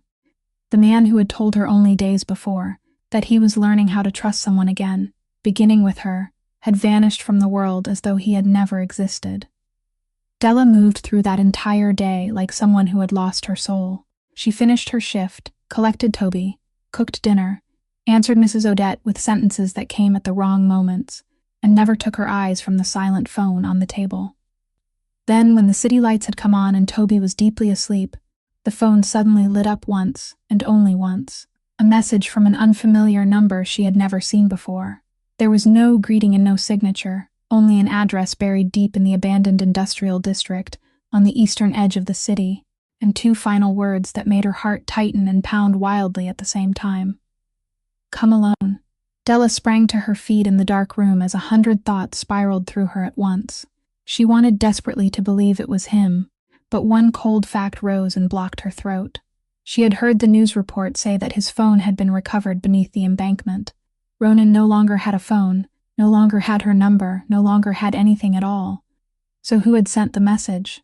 Della sent Toby to sleep at Mrs. Odette's apartment with some hurried excuse, then took the final 2 buses of the evening toward the eastern side of the city, where abandoned factories stood in rows beneath the darkness like the skeletons of giants. She followed the address in the message to an aging building tucked behind a line of rusted fences, climbed 3 flights of unlit stairs, using the glow from her phone, and stopped before a faded wooden door at the end of the corridor. She knocked 3 times, her heart pounding in her throat. The door opened by a narrow crack, and in the darkness beyond it appeared a pair of steel-gray eyes that had lost every trace of steel. Ronan stood there inside a hollow apartment containing only an old mattress, a wooden table, and one sickly yellow lamp. His wrinkled shirt hung loosely from his left shoulder, where a clumsily wrapped bandage had already darkened with old blood. His angular face was covered with rough stubble and something deeper than exhaustion, the face of a man who had been cast out by his entire world. The first thing he said wasn't a greeting. "You shouldn't have come. Leave now. Staying near me is the same as setting fire to your own life. I have nothing left to give you. The contract is dead. The money is gone. Go." Della didn't answer. She stepped across the threshold, set her cloth bag on the floor, and the nurse's hands within her began to work as though this were only another shift. She pulled him down onto the edge of the mattress with a firmness that allowed no refusal, removed the badly wrapped bandage, cleaned the wound on his shoulder with the antiseptic she had brought, and moved her bandaged fingers with practiced care, decisive yet gentle, binding the injury properly, in neat, even layers. Then she walked into the corner that served as a kitchen, struck the old gas stove until it clicked into flame, set a pot of water over it, and before long the smell of hot noodles rose through the cold apartment, warm and defiant as her presence. She placed the steaming bowl into his hands and said simply, "Eat. No one can think properly on an empty stomach." And the contract that had once bound those 2 people truly was dead, killed on the night the empire collapsed, when the man who had hired her no longer possessed anything with which to pay, while the woman who had been hired sat there for no clause, no condition, and no payment at all. He ate in silence with his head lowered like a child, and when the bowl was empty, Della took 2 things from her cloth bag. The first was a thin savings book with curled corners. She placed it in his hand and said there wasn't much inside, only money she had saved from extra shifts and what remained of his advance. But it was enough for food, shelter, and a decent lawyer while he found a way to stand again. Ronan stared at the book as though it couldn't possibly exist, shook his head and pushed it back, saying that he couldn't take the final dollars from someone who had already been poor because of him. But Della closed his hand firmly around it and brought out the second thing, the unfinished blue wool scarf.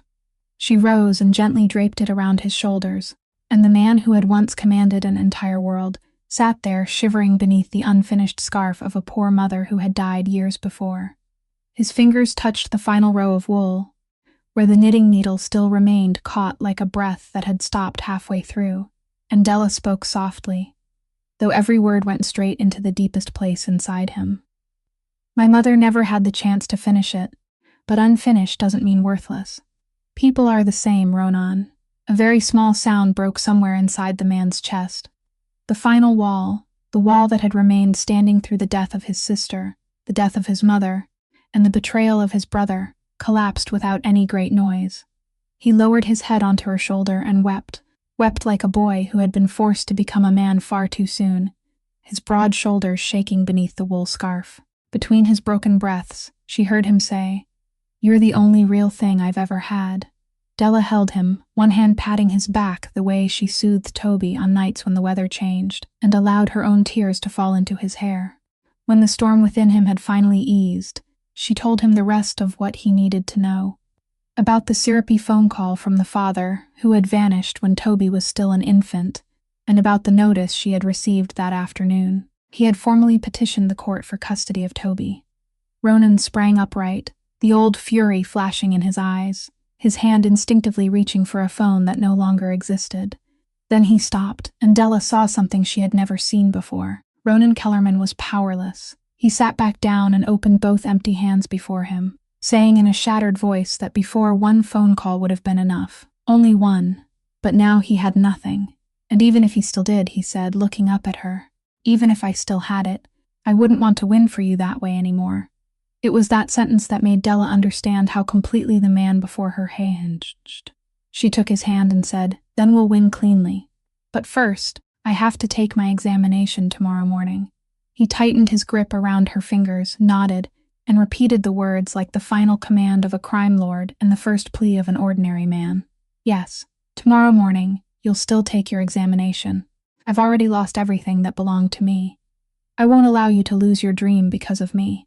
At that exact moment, 3 knocks sounded against the door, dry and precise. Both of them stiffened. Ronan pushed Della behind him, but when the door opened, it wasn't one of Silas's shadowed men standing there. It was a small figure with a back as straight as a ruler, wearing an old coat soaked with rain.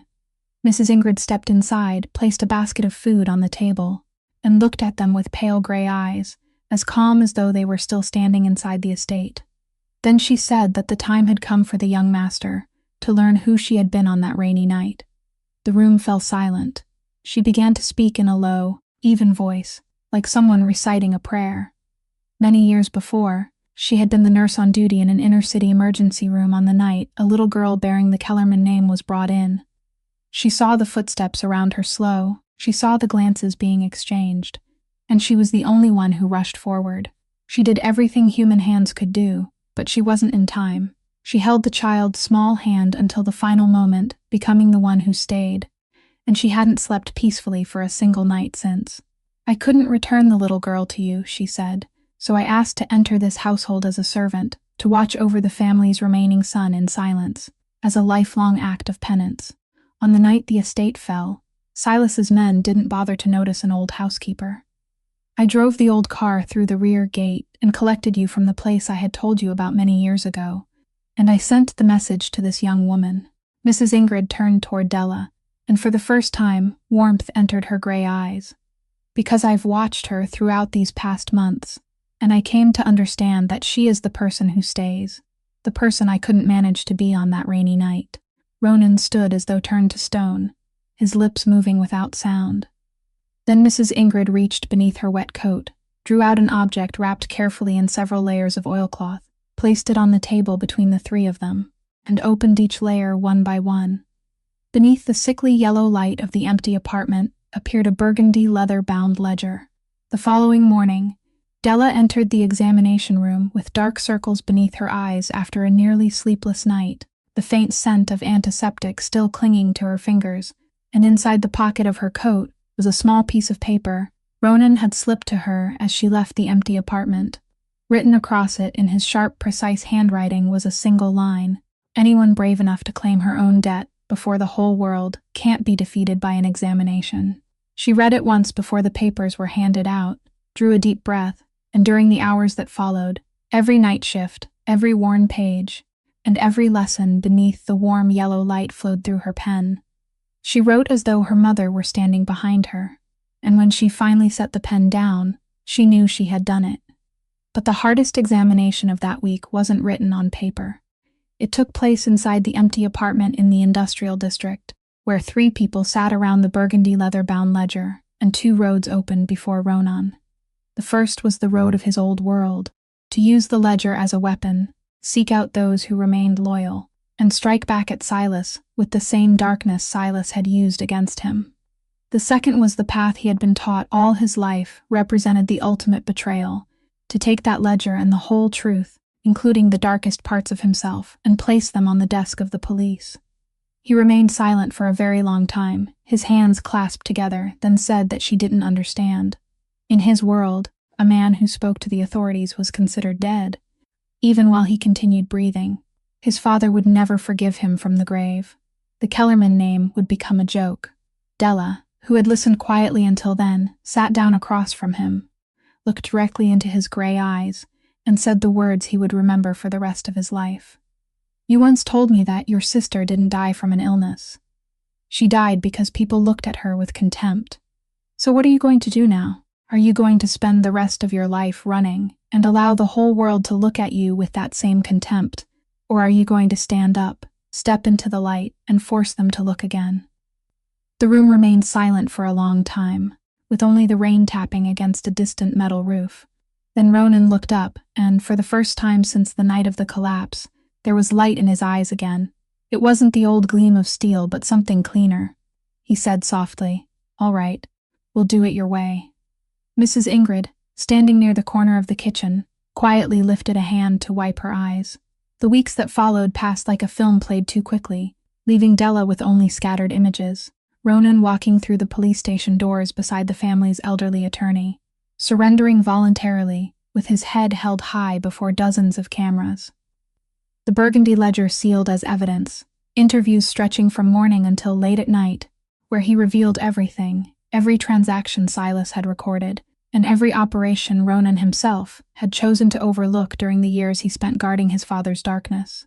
He concealed nothing, shifted blame to no one, and asked for nothing. Then it was Della's turn.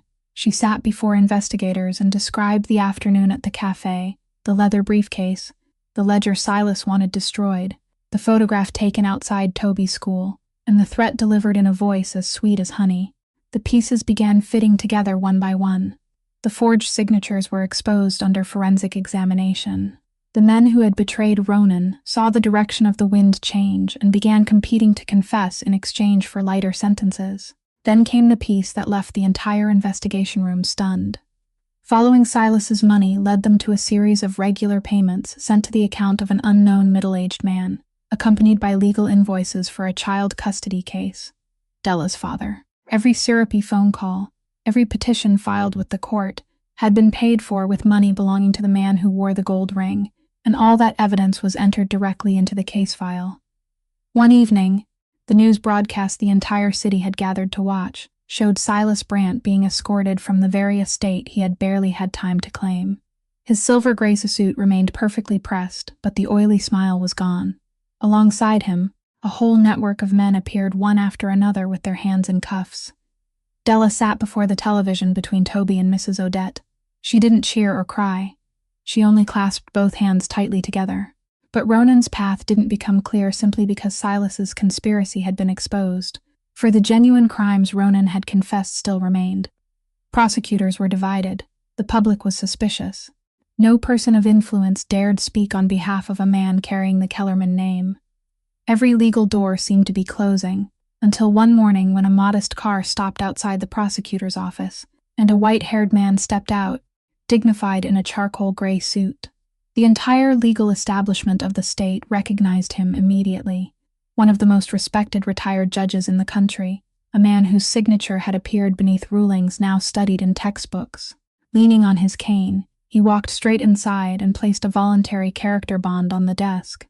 When people asked in amazement why, he simply said that several months earlier, at a charity gala, his heart had stopped in the middle of a room filled with people who knew him, and the only person who ran forward to save my life was a young woman whom everyone else in that room had chosen to look down upon. She didn't hesitate to help a stranger in need, so why should justice hesitate to look at the man she loves? She hadn't asked who he was. She hadn't needed to know his name. That night he had taken her hand and told her to remember his face, because he knew a day would come when he could repay the debt. He looked around at the prosecutors and spoke each word slowly. That night I watched this young woman save a life without needing to know who that life belonged to. Now I want to see whether justice can do the same. And amid those days heavy as lead, one afternoon Della was hanging laundry on the balcony, when her phone announced an email from the school. She opened it with trembling fingers, read the results once, then again, then a third time, before sinking down against the doorway and covering her face with hands still warm from the sunlight. She had passed, and she had ranked among the highest students in her class. Toby ran out from inside and threw his arms around her. Mrs. Odette clapped and laughed so loudly that the sound filled the entire hallway. That evening, in the empty apartment in the industrial district, Ronan smiled when he heard the news, his first true smile since the night his world collapsed, and said, "See, I told you. No examination could defeat you." Then one morning at the beginning of the week, the Kellerman family's elderly attorney came to the apartment. He sat down and opened his briefcase, but instead of legal documents, he removed an old iron box secured by a combination lock, its edges worn and chipped by time. He placed it on the table before Ronan with both hands, as solemnly as though presenting a sacred inheritance, and said that Mrs. Rosaline, Ronan's mother, had entrusted the box to him many years before, with a single instruction he had only now been permitted to carry out. She had said to give it to her son, not when he was at the height of his success, and not when he had fallen to the depths of despair, but only when he had finally learned to let go. And Mr. Kellerman, after what you have just done at the police station, I believe that moment is now. Ronan sat before the iron box for a long time after the elderly lawyer had left. his fingers tracing its chipped edges as though he were a blind man, reading raised letters. Then he turned the combination to Marlowe's birthday, guided by an instinct no one needed to explain, and the lock opened with a soft click, like time releasing a breath it had held for many years. Inside were 3 things, arranged neatly as though the hands that placed them there had known that one morning, far in the future, this moment would come: a thick bundle of documents tied with coarse twine, a yellowed envelope bearing only 3 words, "For my son," and a small dark blue velvet box so light it seemed almost empty. When Ronan opened it, it was completely bare, except for an oval hollow pressed into the lining, the trace of something that had rested there for a very long time before someone removed it. Della sat beside him, and together they opened the bundle of documents first. As each page turned, the elderly lawyer, though already familiar with every detail, had explained in a solemn voice that this was the lawful portion of the family wealth Mrs. Rosaline had quietly separated throughout her life as a Kellerman wife, clean shares in the transportation company, from the years when it consisted of only a handful of aging trucks, several parcels of land purchased with her dowry, savings accounts scattered under her maiden name, everything notarized, taxed, and transparent down to the final seal. It was a clear stream that woman had quietly diverted and protected for years within a polluted river, preserved for her son on the day he finally dared step onto dry land. Then Ronan opened the letter. 2 thin sheets were covered with her soft, slanting handwriting, and he read aloud, slowly, his voice trembling wherever his mother's seemed to rise from the page. "My son, if you're reading these words, it means you have done the one thing I prayed for every night but never dared force upon you. It means you have finally let go. I have always known how tightly your father bound you to that inheritance, and I also knew that a mother couldn't cut that rope for her son. All I could do was sit and knit 1 stitch at a time, while I waited, and prepare a clean road for you, so that when you finally untied the knot yourself, you wouldn't have to begin with empty hands. Don't use this portion to rebuild what you have just left behind, my son. I ask only one thing of you. When you have let go, use this clean inheritance to do something that would make your sister smile wherever she is. And if you find someone who makes you want to become a better version of yourself, don't test her, my child. Hold on to her."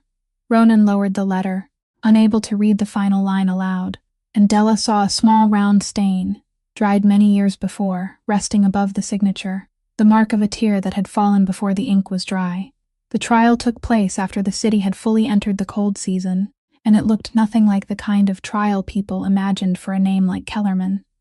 There was no denial, no army of slippery lawyers, only a man standing straight before the court and reading his own statement, admitting to the years he had spent closing his eyes while guarding his father's darkness, voluntarily surrendering every asset of unlawful origin for the state to process. The prosecutors, holding the burgundy leather-bound ledger that had helped bring down Silas's entire network, along with the retired judge's character bond, recommended a sentence that reflected both guilt and cooperation. The court imposed a suspended sentence with a lengthy period of probation and mandatory community service. There was a price, and Ronan didn't avoid it. When the judge brought down the gavel, he bowed his head and accepted the ruling with a calmness the men who had once feared him would never understand, because they didn't know that to him. This sentence was far lighter than the life sentence he had imposed upon himself on a rainy night many years before. Not long after the case concluded, the authorities returned the personal belongings that weren't classified as unlawful assets, and inside the sealed cardboard box delivered to the apartment, among several books and old picture frames, was one small object wrapped separately in tissue paper. Ronan unfolded it, and the delicate woman's wristwatch with the worn leather strap lay motionless in his palm, both hands still fixed at the same moment frozen many years ago. He carried it to the table and placed it inside the empty velvet box from his mother's iron chest. It fit perfectly, matching every curve of the hollow in the lining. Della stood silently beside him as Ronan explained in a voice, barely above a whisper, that this was the watch his mother had given Marlowe when she entered high school, that the girl had worn it constantly, and that it had stopped on that exact night, at that exact moment. It had been returned to him among her personal effects. He hadn't possessed the courage to look at it every day, but neither had he been able to let it leave him, so he had hidden it in the most heavily guarded place he owned. With tears burning in her eyes, Della finally understood that during all the years when the city whispered about the treasure hidden inside the Kellerman crime lord's safe, the most precious thing behind that steel had never been the stacks of money. It had been the stopped time of a little girl. Around that same period, another piece of news arrived more quietly, yet allowed Della to release the longest breath she had taken in months. From the day Silas was placed in handcuffs and his accounts were frozen, the regular payments to the middle-aged man had ended as well, and true to the nature of someone who had returned only for money, Della's father disappeared from the custody case even faster than he had entered it. His lawyer filed a motion withdrawing every claim, and the man himself didn't bother appearing in court even once. During a brief family hearing one morning, the judge reviewed the record, the years Della had spent raising her brother alone, the nursing qualification she had just earned, and the dirty money behind the petition, then awarded full and permanent guardianship of Toby to Della Voss. She stepped out of the family courthouse, looked up at the clear blue winter sky, and smiled at the thought that Toby had remained completely unaware of the dangerous current moving beneath their lives. To him, the past weeks had been nothing more than Mrs. Odette's banana pancakes, laughter over building sets, and a sister who sometimes held him a little tighter than usual. Then came the final day of all the legal proceedings, the day Ronan walked out of the city courthouse as a free man who had chosen to repay his debt to life by walking a clean road. He stopped on the stone steps and, from old habit, searched for the dark-suited figures who might be waiting.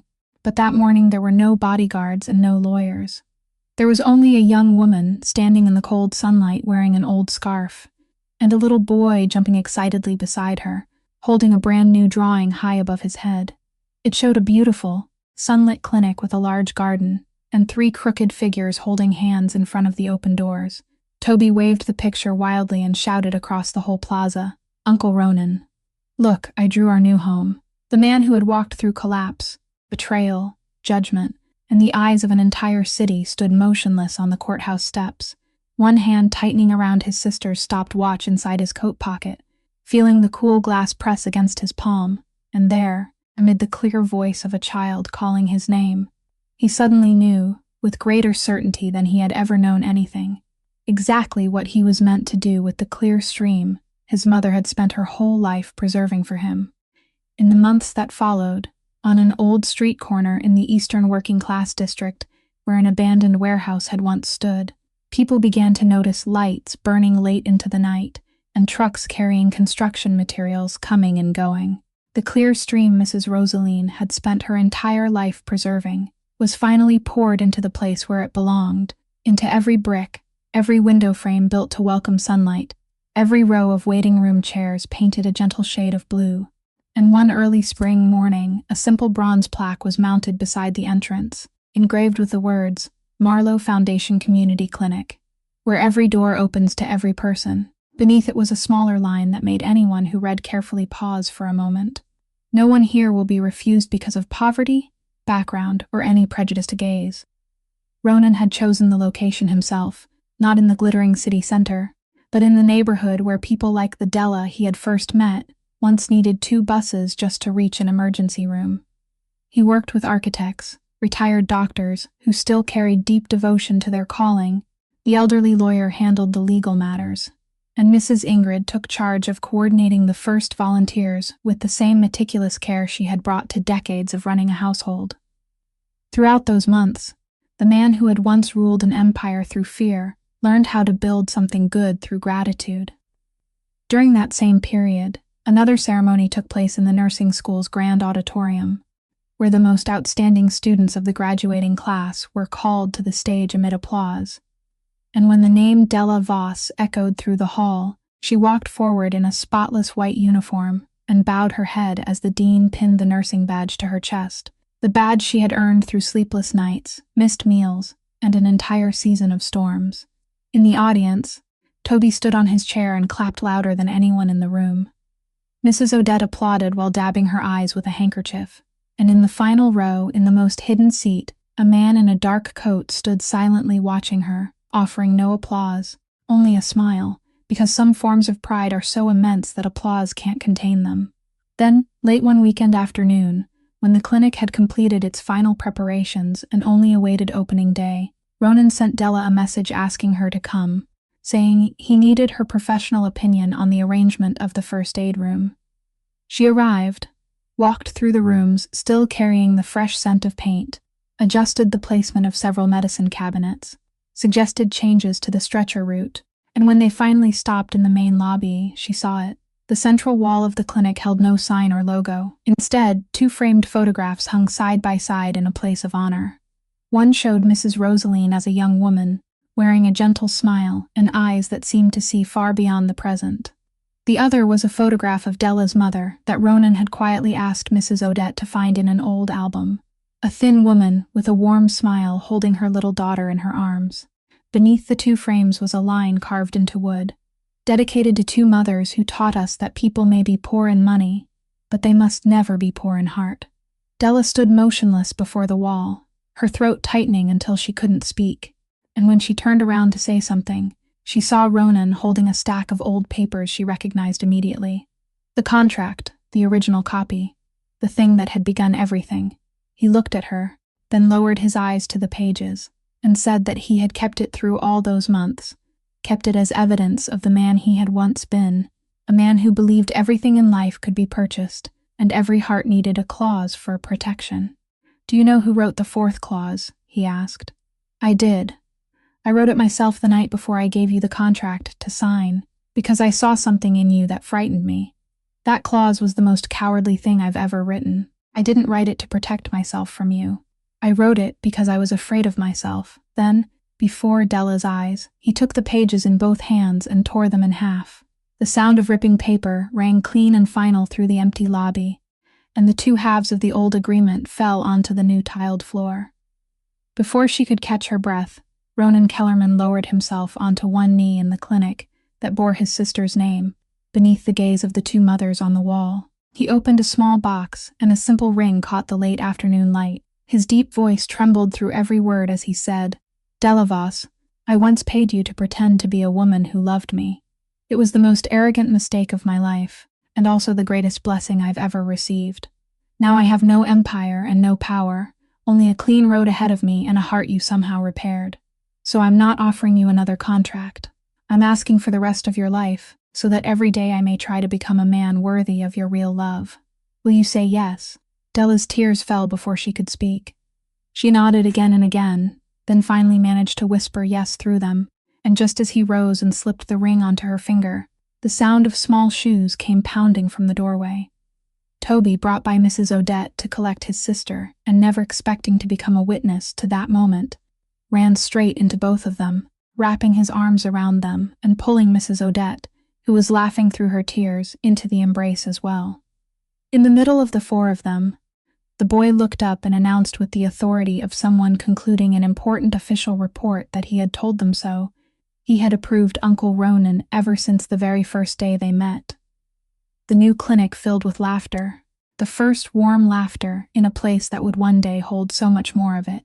And on the central wall, 2 mothers smiled down upon their children. 1 year after Ronan placed the ring on Della's finger, in the lobby that still carried the scent of fresh paint, the Marlowe Foundation opened its 2nd location on an early summer morning, a spacious 2-story building in the northern part of the city, with a shaded front courtyard and neat rows of blue-painted wooden benches beneath the sunlight. Hundreds of people had come, residents from working-class neighborhoods, former patients from the first clinic, volunteer doctors and nurses, and even reporters who had once written about the collapse of an empire and had now arrived to write about something entirely different. Della stepped onto the stage wearing a spotless white coat, her nursing badge gleaming on her chest, her chestnut brown hair tied neatly as it had always been, though her face no longer carried the dark shadows of sleepless nights. She looked out over the sea of people below, drew a deep breath, and spoke in a clear, warm voice. "Ladies and gentlemen, I was once a young woman who skipped dinner so my little brother could eat. I once wore frayed, worn-out shoes to a magnificent party and was laughed at for them.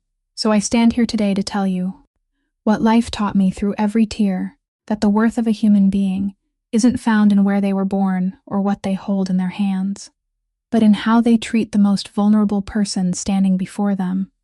and the doors of this place will remain open forever to prove that truth." Applause rose like a wave, and amid that thunder of clapping, Toby, now noticeably taller, healthy, and sun-browned, was excitedly leading a group of children toward a real fire truck that the local department had brought to celebrate, following a special invitation from a boy who had written them a letter by hand. Toby climbed aboard and pointed out every valve and rolled hose with the confidence of a young expert, making the firefighters laugh. In the front row, the people dearest to them sat side by side like a family. Mrs. Odette wore her finest flowered dress and kept lifting a handkerchief to her eyes. Amos had closed his bread cart for the day and arrived in a badly tied necktie with a wider smile than anyone had ever seen on him. And Mrs. Ingrid, the nurse from long ago who now served as the Foundation's volunteer coordinator, sat with her back as straight as a ruler, though her gray eyes had grown warm as sunlight. Pinned to her sleeve was the Foundation emblem, bearing the name of the little girl whose hand she had held until the final moment. As for Ronan, he wasn't on the stage or seated among the honored guests. He stood quietly behind the curtain, in the place where he could see his wife most clearly as she shone. The man who had once made an entire city lower its voice was now simply a husband standing in the shade with warmth in his eyes, occasionally nodding with each sentence she spoke. On his wrist, beneath a neatly rolled shirt sleeve, the small woman's watch with its newly replaced leather strap ticked softly and steadily. After their wedding, he had taken it to the oldest watchmaker in the city, and when the hands began moving again after so many years of stillness, he sat for a long time listening to that tiny ticking sound, because he understood that his sister's time hadn't ended on that rainy night. It only paused, and now it was flowing again through every patient saved, every child healed, and every door that would never close against someone in need. When the ceremony ended and the crowd gradually thinned, the final guests all paused before leaving at a memorial display case placed prominently in the main lobby. It contained no medals or golden trophies, only a blue wool scarf folded neatly inside. Anyone who looked closely could see that the final rows of stitching were slightly different from the first, a little more awkward, because they had been completed by another pair of hands, the hands of a daughter who had spent an entire year learning to knit, so she could finish the gift her mother had left unfinished. Beneath the scarf was a small bronze plaque engraved with the words, "Unfinished things may still be completed by those who remain." Late that afternoon, after the courtyard had grown quiet, Ronan found his wife standing alone before the display case. He came to her side and threaded his fingers through hers, and they stood that way beneath the last sunlight, slanting through the window. Neither of them spoke, because nothing more needed to be said. There was only Toby's laughter drifting in from the rear courtyard, and the soft ticking of the watch on Ronan's wrist. And if anyone had asked them where all of this had begun, perhaps they both would have smiled and remembered a distant night, a magnificent ballroom, a trembling waitress, and a tray of wine spilling across an expensive suit, the moment when the whole room held its breath and waited for a storm, never imagining that it would become the beginning of a miracle. Because the spilled tray of wine that night truly became the most beautiful mistake in both their lives. And ladies and gentlemen, the story of Della and Ronan comes to an end here, but may the truths it carries remain with you. That honesty may not make us rich immediately, but it is the one treasure no one can take away. That we should never judge a person by the shoes they wear or the family they come from, because behind a life of poverty may live a heart more precious than every locked safe. That the deepest wounds aren't healed by power or hatred, but by kindness and forgiveness. And that it is never too late for a person to release the darkness, step into the light, and rebuild a life, because unfinished things, whether a wool scarf or a human soul, may always be completed by the loving hands of those who stay. And what about you? How did this story make you feel? Which moment moved your heart most deeply? The closing of the safe, the cardboard-lined shoes at the gala, or the tears of the man of steel outside the pediatric ward window? Please share what is in your heart in the comments below, because every word you offer is a priceless gift to us. And if today's story touched your heart, please don't forget to subscribe to the channel, press the like button, and share this video with the people you love, so that each day we may continue listening together to even more meaningful and compelling stories. Finally, I wish every one of you listening to this video abundant health, a joyful and peaceful life, and days filled with serenity. Goodbye for now, and I'll see you again in the next video.